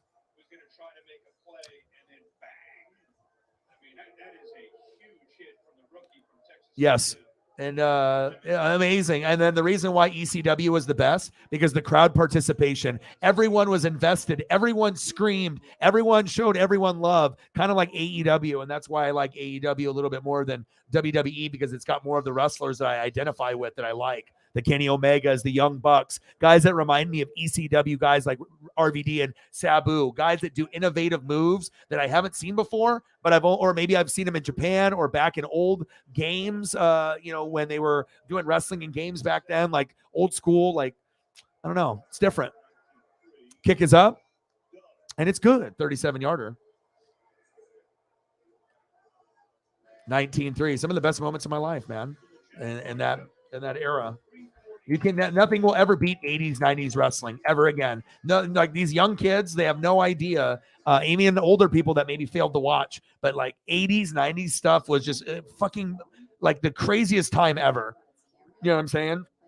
Like Jordan was like Jordan. I mean, everything, was just crazy. Like the best athletes, the best wrestlers. I mean, for Christ's sake, they had fucking Karl Malone and Dennis Rodman. Rodman was obviously NWO with Hogan, and he was still winning championships, partying fucking every night and doing the NWO and the Bulls thing. And then you had Karl Malone and DDP. Like, think about that happening like today. That's not happening. You know what I'm saying? But the stars were so big. The biggest basketball guy, one of the biggest, Karl Malone, still in his prime, trying to win champion, and Dennis Rodman, like the most, like if you had anyone that was a misfit, that's the perfect person to join NWO, Dennis Rodman. You know what I mean? Like, it's not even him being fake. He's just who he is, fucking weirdo, crazy. But he also was a lot smarter, but he just partied like a motherfucker. Like, I don't know, that time period, they even have a 2-pack toy that you can buy with Hogan and Rodman. Awesome. You know what I mean? Like, I don't know. I'm not all you guys are probably Dennis Rodman fans like me, but I've always found his story to be a lot of courage, a lot of sadness, the way he treated, his kids, like not being involved in the life and just partying. I mean, he already knows that he fucked up and did a lot of bad stuff, but as far as like him being the athlete and everything he did, I mean, I even saw him front row one time in Portland when I snuck down. And I sat in one of the car dealership CEO's seats, but I got to sit in the seat because he was late. So I got to see Dennis Rodman on the Spurs, and it was incredible. He even slid like past me going for a loose ball. It was the most surreal shit ever. And watched him on the Pistons beat the Blazers, and and then watching it like 30 for 30 and documentaries. So not everyone I know, but I just like the effort. Whenever you saw him on the Spurs with the crazy hair, or when he was normal on the Pistons or in college, or if you saw him on the Bulls, I mean, it's the most entertaining player that's not like considered a superstar. It's like Draymond Green, but with more flair. It's like, even if he does something that pisses you off, it's kind of hard not to keep your eyes off of what he's going to do. And then he would dye his hair a different color every game, and that was something to look forward to. Huh, Paisley? Dennis Rodman. I love you. I love you. Almost done. Daddy's almost done. Fourth quarter, 19-3, baby. Chief O'Chief is the MVP. Appreciate you, brother. Shep in the building. What to do, bro? What's good? How are you, man? I was hoping that we would, have some type of offense. I was really thinking this could be a pretty good game, but I failed to anticipate Zach Wilson can't even get a first down, let alone a touchdown. But at least this new guy, right? Chris Streveler. At least he's bringing a little bit of excitement for a game that's 19-3. Yes, see? Yep, exactly.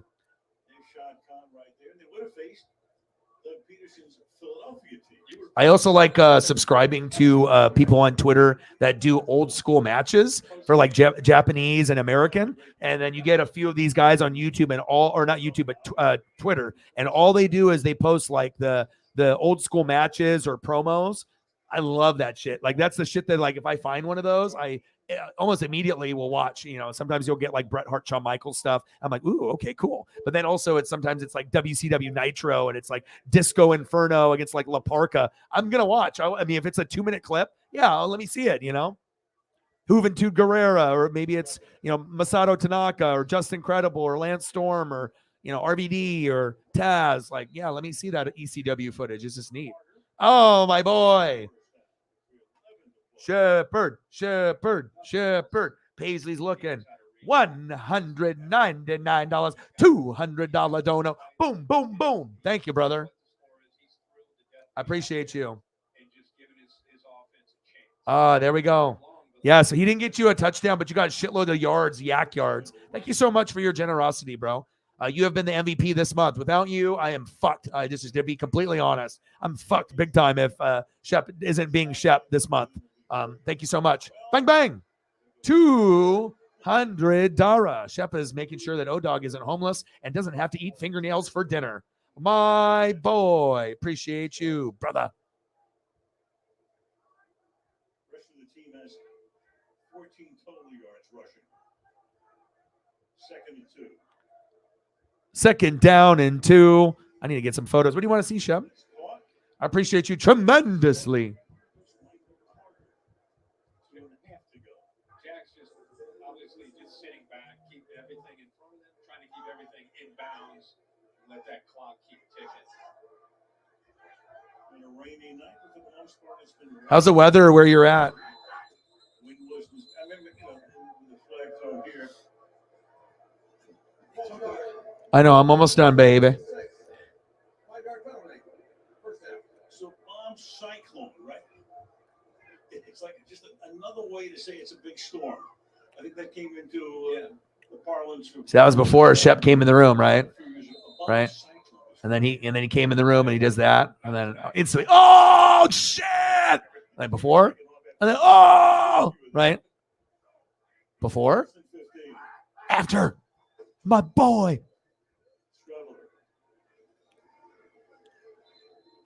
Thank you, bro.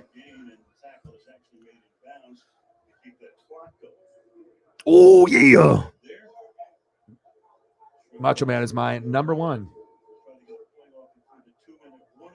Thank you, bro. You saved the stream today. Big time. Chief as well. Thank you, guys. You guys are fucking incredible, baby. 19-3. Absolutely, man. I always got to be able to make sure I show you guys my personality on the stuff that I like. Some people like some of the stuff I like. Some people might not, but.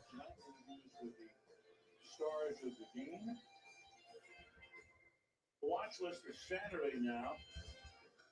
You got games coming up on Saturday, which is Christmas Eve. Giants in Minnesota, 1 o'clock on Fox. We got Cincinnati, New England. All kinds of games. I will be doing the Buccaneers and Cardinals on Christmas at 5. So I'll only do one game, but I will be doing a game on that. I mean, it's Bucs and Cardinals, so a nice kind of wind it down. And you know what? Maybe the Buccaneers win. There's a chance. It's possible.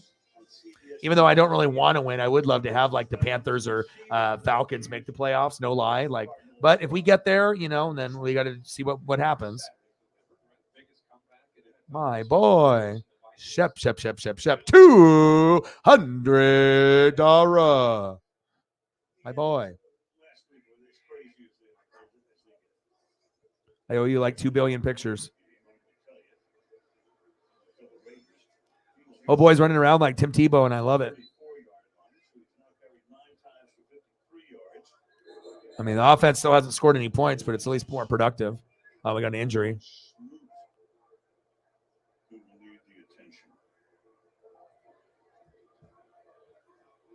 Merry Christmas, y'all. You guys are the best.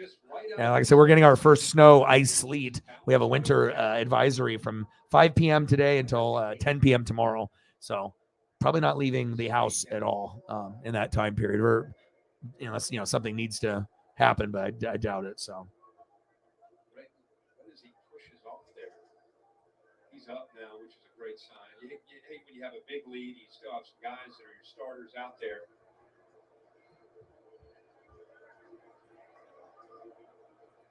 Trying to give Shep some stuff that he likes. Oh, yeah. Ronald. ETN tonight, by the way, reached exactly 1,000 yards rushing. Right on.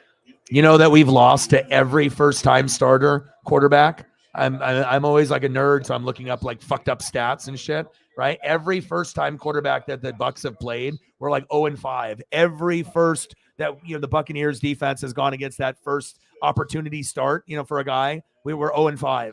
So fuck. I hope it's not 0-6. I mean, as long as we don't let Diop score like 3 times, we should be okay. As long as like Connor, if he's healthy and he plays, and just those guys that that could make the big plays, you have to minimize those. I mean, it's not like, sometimes we have these names out there, but God, we're dog shit. Look at Bucks. We're so good. We're going Super Bowl. We're going to win that fucking shit. We're going to win the whole thing. 6-8. We're the best team in the NFL. Any of those teams. We don't even need Gronk. We fucking need Gronk. Gronk's like, I'm bored 2 days ago on Twitter. And everyone's like, oh, you should come to the Buccaneers. Yeah, I don't think he's going to do that. He's got a hot girlfriend. He's going to drink and smoke and live his best life. But that would be wild if all of a sudden, out of nowhere, like, right, the center comes back for us, right? And all of a sudden, Ryan Jensen's healthy. The team looks a little different. Then Gronk is like, just shows up. That would be crazy. Like, what the hell? But I don't see that happening.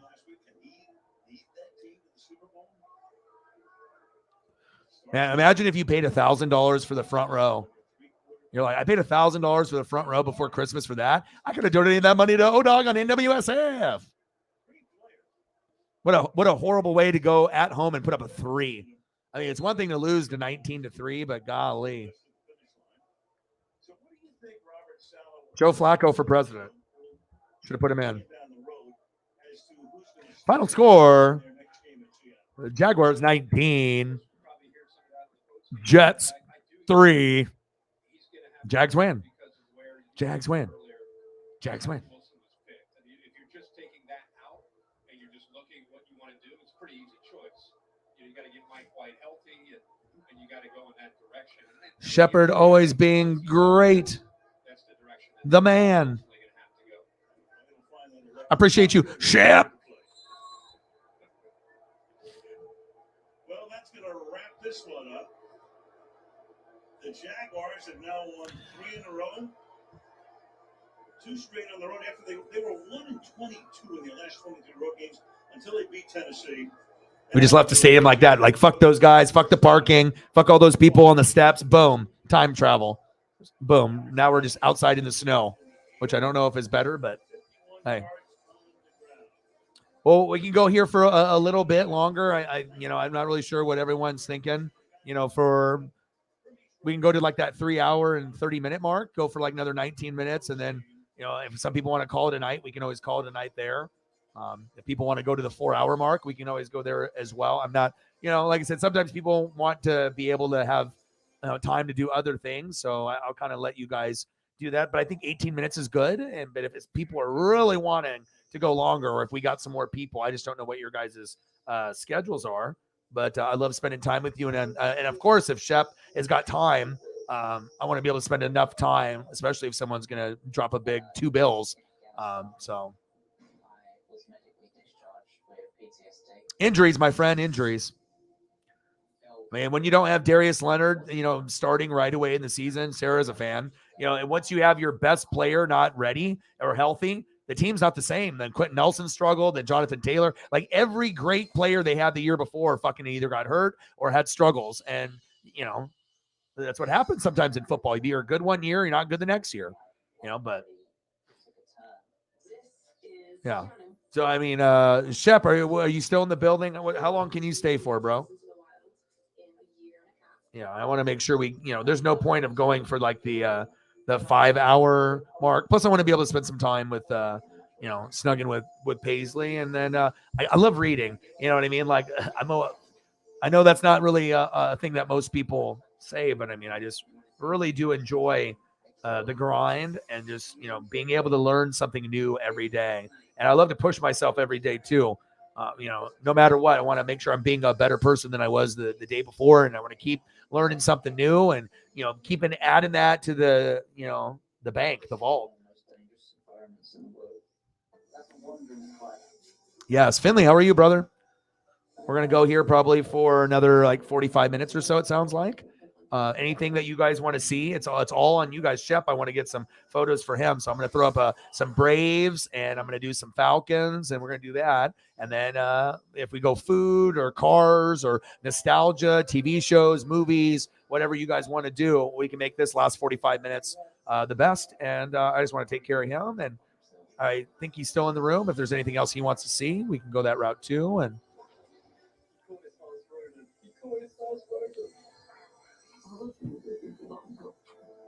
I've seen the jungle change people. I love outside stuff, but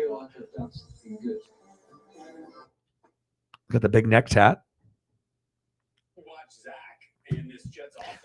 Zach Wilson is like the best player in the NFL. I think if you can't see that, then I don't know why people want to be debating all the time. I mean, it's clear. I mean, we're all watching the same game. He is the best in the NFL, no doubt.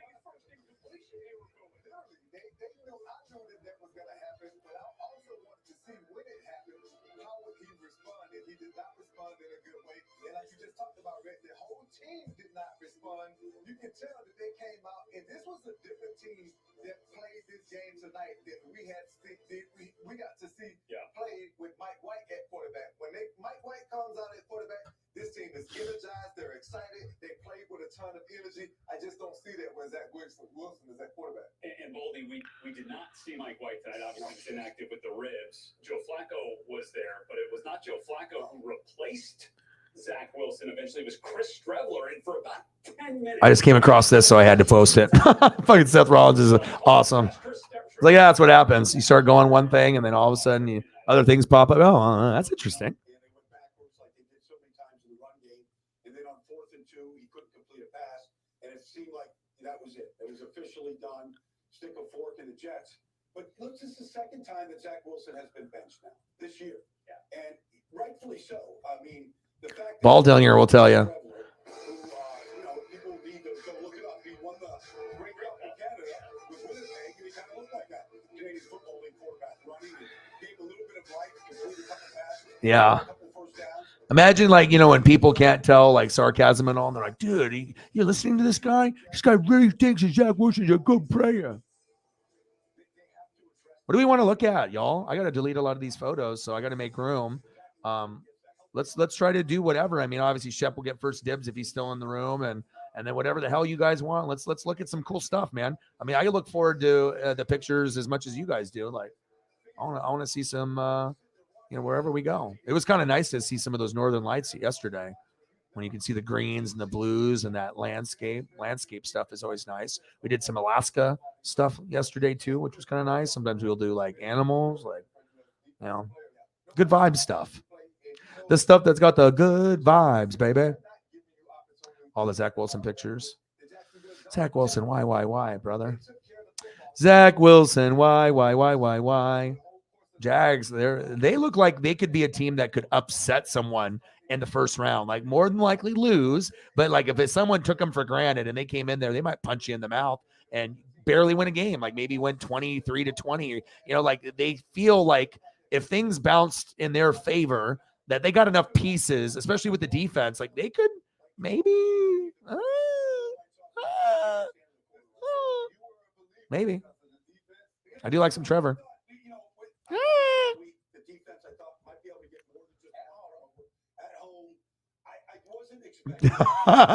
He's the best quarterback for the Jags too. I mean, yeah, he's so bad. Yeah, you just have to come to terms when the team sucks and it's like, fuck it. Let someone else have success. Like, what is it going to do for the Bucs to make it? Like, I don't want to get embarrassed by 20 or 30. Like, maybe give the Panthers or the Falcons that like one like shot of having like a playoff berth before maybe the other teams figure it out, like the Saints and Bucs next year. And if you can just steal one when everyone sucks, but you can suck a little bit less than the other suck fest that's going in the NFC South and the AFC South, fuck, man, let them do it. Fucking, it was supposed to be the Titans or Colts. Maybe it's the Jags. It's supposed to be Buccaneers, Saints. Hey, maybe Falcons, maybe Panthers. Why the fuck not? I'm all for that. I mean, amazement might not be. I mean, I'm not saying I'm not a Tampa fan or anything. It's just, sometimes it's just, I got to see if Paisley's going to be whiny or not, I might have to end this in like 12 minutes because this is the second time she's come in the room and she's like staring me down. She like knows dad and hi, honey. I love you. Do you miss dad? I'm right here. Do you want like a snack or you want snuggies? You want kisses, hugs? And your ears are. Love you. You're so pretty. You're so pretty and big. I know. I love you. You want a snack? All right, I gotta go give her a snack real quick. Yeah, I might have to. I normally would go like 4 hours minimum, but I don't know. I mean, if someone's just gonna be like giving me these puppy dog eyes and just whining, I mean, I have to. I don't want to be that bad dad. I don't want to be the bad dad. So give me a sec here.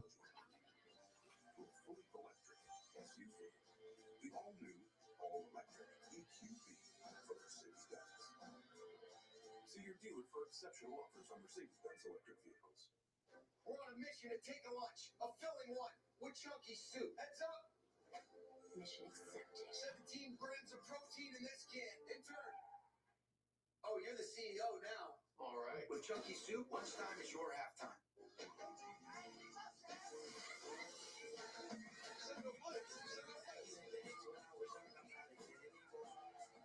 Start playing and never stop playing. You get the most from the game when you're having fun.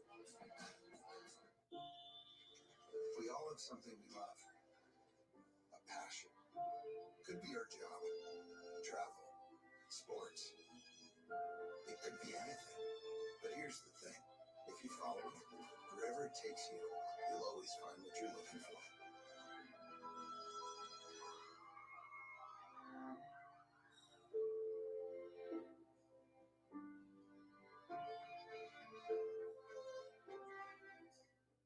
With NFL Plus Premium. Watch full game replays when you want to. Catch all the action in 45 minutes or less. And watch film the way the coaches do. Now get it all for $24.99. NFL Plus Premium. Sign up today. It's Bedmart's year-end blowout sale. Now through New Year's, all mattresses must go to make room for next year's models. Save up to 65% on floor samples, discontinued, factory closeouts, and more. Hurry in for the best selection. Beat BedSmart. Shop Bedmart. At Batteries Plus, we power family road trips. We power bedtime stories. We power our local hospitals. We power connections with friends. We do more than replace batteries and fix phones and tablets. We help our neighbors power their lives. How powerful is that? Need a phone fixed? We got it. Get powered in-store, curbside, and at batteriesplus.com. At Crater Lake, every drop comes from above. Like hazelnut espresso vodka, from distilling the finest grain to freshly roasted espresso and pressed hazelnuts. Hazelnut espresso vodka from Crater Lake Spirits. All right, I'm back. It's time for tonight's star of the game, presented by Mercedes-Benz. And hard to go anywhere. Yeah, we can't even put him in. We can't even call him Zach Morris. Zach Morris is actually cool. Like, you know.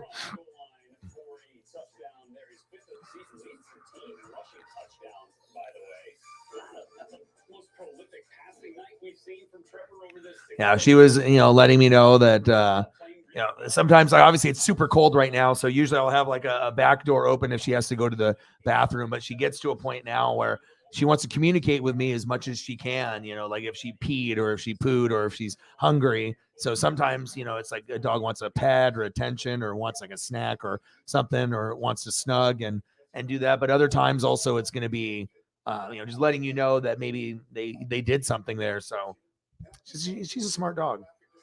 She is a smart dog. All right. So what direction are we going to go here? Like I said, I mean, she's standing here in front of me. I'm going to kind of monitor her, but once she starts kind of, maybe acting up a little, then we'll probably have to cut it off, but I'll go, we're going to go somewhere between 3 hours and 30 minutes and 4 hours mark. So we have as much as 37 minutes, as low as 7. I mean, we're going to, unless, we get more people coming through, I would love to be able to throw some more photos up for Shep, but I don't even know if he's in the room. I mean, Guy might have just been in here, left, and, just wanted to show the love. I mean, what a great guy. Always So, yeah, it's just a breakfast food. What a great choice. That's what I was thinking too. We're on the same mind wavelength right now. I was like waffles and pancakes and shit. I was like, yeah. I was like, that's what I was thinking. That's what I was thinking. And I wish that I actually ate more breakfast food for like, dinner or like later. I wish that was something that I actually did. But it seems like it's like a dream where I talk about it, but then it really doesn't happen. It's okay, Paisley. Calm down. She's sick. Okay. She's sick, Paisley. She's not ignoring you. She's sick. Sick. Sick.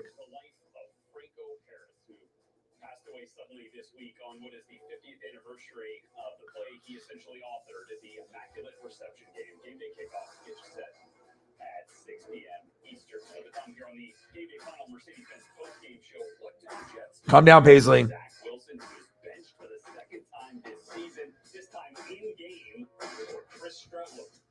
We'll dig into it next.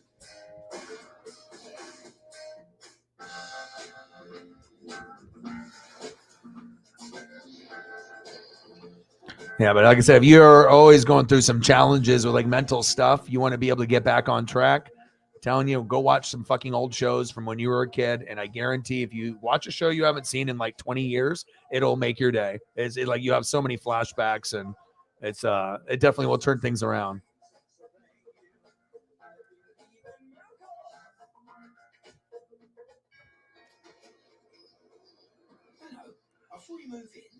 I mean, eating some delicious breakfast too will do it too. Oh, that's so nice. And a little tip, Geico could help you save on homeowners insurance.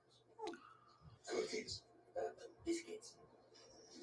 Yeah, I mean, obviously, I'm never the type to, just quit for no reason or just be like, I don't want to do this anymore. Like, I'm always gonna put in the work and the grind. And but of course, sometimes we have one person in the house. Sometimes it's three people.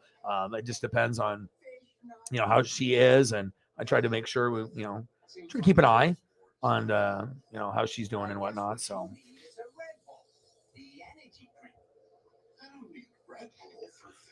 I know a lot of people are taking it easy, and obviously everyone's bracing for the weather. And our guy Jeff that comes in the room, who's a Mariner fan, I talked to him at the store today. Oh my God, like you could tell, like he's a little stressed. Like this is like so many people. Like imagine in a town, everyone goes to fucking Safeway. Yeah, there's people that go to Costco and Winco, but if you live within this like couple 4, 5, 6 mile radius in either direction, a lot of people go to this one Safeway, and when we all go there, it's like fuck, man. I mean, I don't know if I've ever seen that many people. I mean, the older people came out, and obviously they're stocking up on their groceries, and then you had people that are the normal people that you've seen there, and then just all kinds of just people from I don't think around that area too, and it was just crazy, man. I mean, normally I've seen, maybe 50 to 100 people in the store. I swear there was hundreds. Like I had to wait in line, and there was like 8 people in each line with like 8 checkers, like, and just sitting there waiting and waiting and waiting, like just to check out. I think I had to wait like 35 minutes to get out. I don't think I've ever, and even the self-check had a line going back to like the meat department. So that line had like 20 people. And even though you're going fast, like there's still going to be people having items because they're trying to cut the corners with a big ass, like, thing of groceries. They're like, they don't say like, 10 item limit. They're, you'll get people that have 1 or 2 items, boop, boop, and then you go, but then you get those people that have like 40, you know what I mean? Oh shit. You're like, I'm not going to be able to go in front of that guy, but it is what it is, Oh yeah. People would definitely panic. They always overbuy food, and, even if it's like a minor thing, they just want to make sure they have their drinks, their booze, their pop, their soda, their food, their snacks, got to have all that shit. If they can't order Grubhub or they can't order food, they're like, oh fuck, I better get this.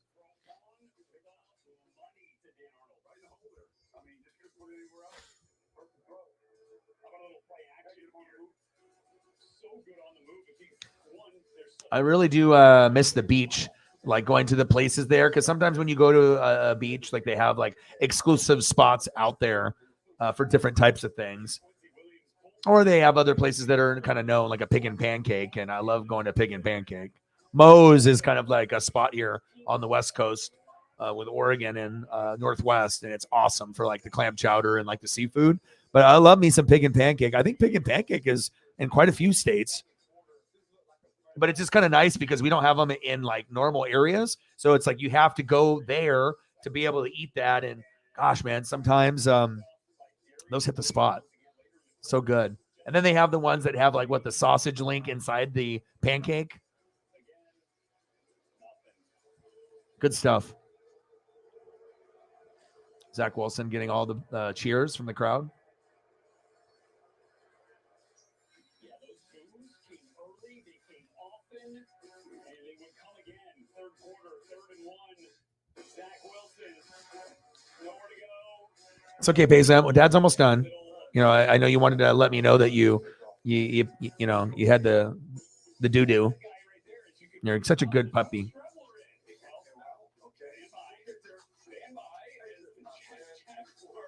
This was one of the keys of the game right here, this 3rd and 9. No doubt. I mean, they had a series of plays. That was against Sauce Gardner. They dragged him across the formation. I'm sure they played a little bit later. That's the best way to. It's my favorite thing ever. It's my favorite thing ever. You Paisley pup. Love you. Yeah, she misses the dad. Is it Ryan? The storm chaser?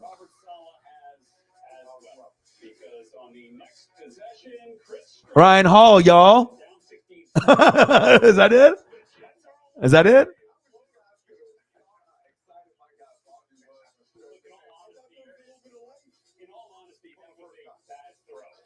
I can tell that Paisley's starting to get a little antsy. I really do want to go for another 30 minutes. If Shep was, I'm not sure if Shep is in the room, but I think everyone kind of just donated and then they kind of left. I think at this point, normally 99 out of 100 streams, I go to that 4-hour mark. But again, with the storm and it's cold and it's a couple of the hallway lights are out. I think she wants to be able to at least have me in eye distance where I can focus on her. So I think we're gonna call it, and so everyone else can kind of do their own thing. I mean, we're only missing out on 29 minutes. I think we'll be okay. So thank you guys so much for all your support and effort. And I'm just trying to be a good dog dad. Chief really stepping it up. That $40 to $50 mark. Then we got Shep going above and beyond. And I'm just gonna always keep it real with you guys. No matter what. And you guys can obviously hear her when she's whining and whatnot. I mean, it's very easy to hear her and whatnot. So, but I love you guys and I appreciate you guys.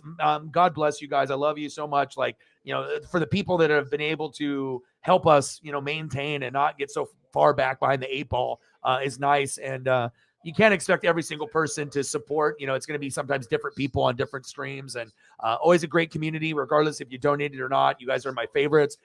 Like I said, I spend more time with you guys than I do with anyone else besides Paisley. So you guys are the best. Sarah, the best mod, always holding it down, and I can't do the job without you. So thank you so much. Jameson, everyone else, you guys are awesome. I love you and I appreciate you. Have a great rest of your guys' night. And again, I will be back tomorrow. And we'll be able to grind it out again. And we'll see what the theme is at that particular time. So thank you guys so much. Chief, Shep, everyone. $200 donation. So incredible. It's just awesome, man. Chief donating 40 or 50 when normally it's in that 5 to 10 range. That shows a lot of heart. So appreciate you guys. I love you. And I got one question for you. Who talk sports like us? Your boy Ryan, Northwest Sports Fanatics. I love you guys. Appreciate you. And I'm out. Gang.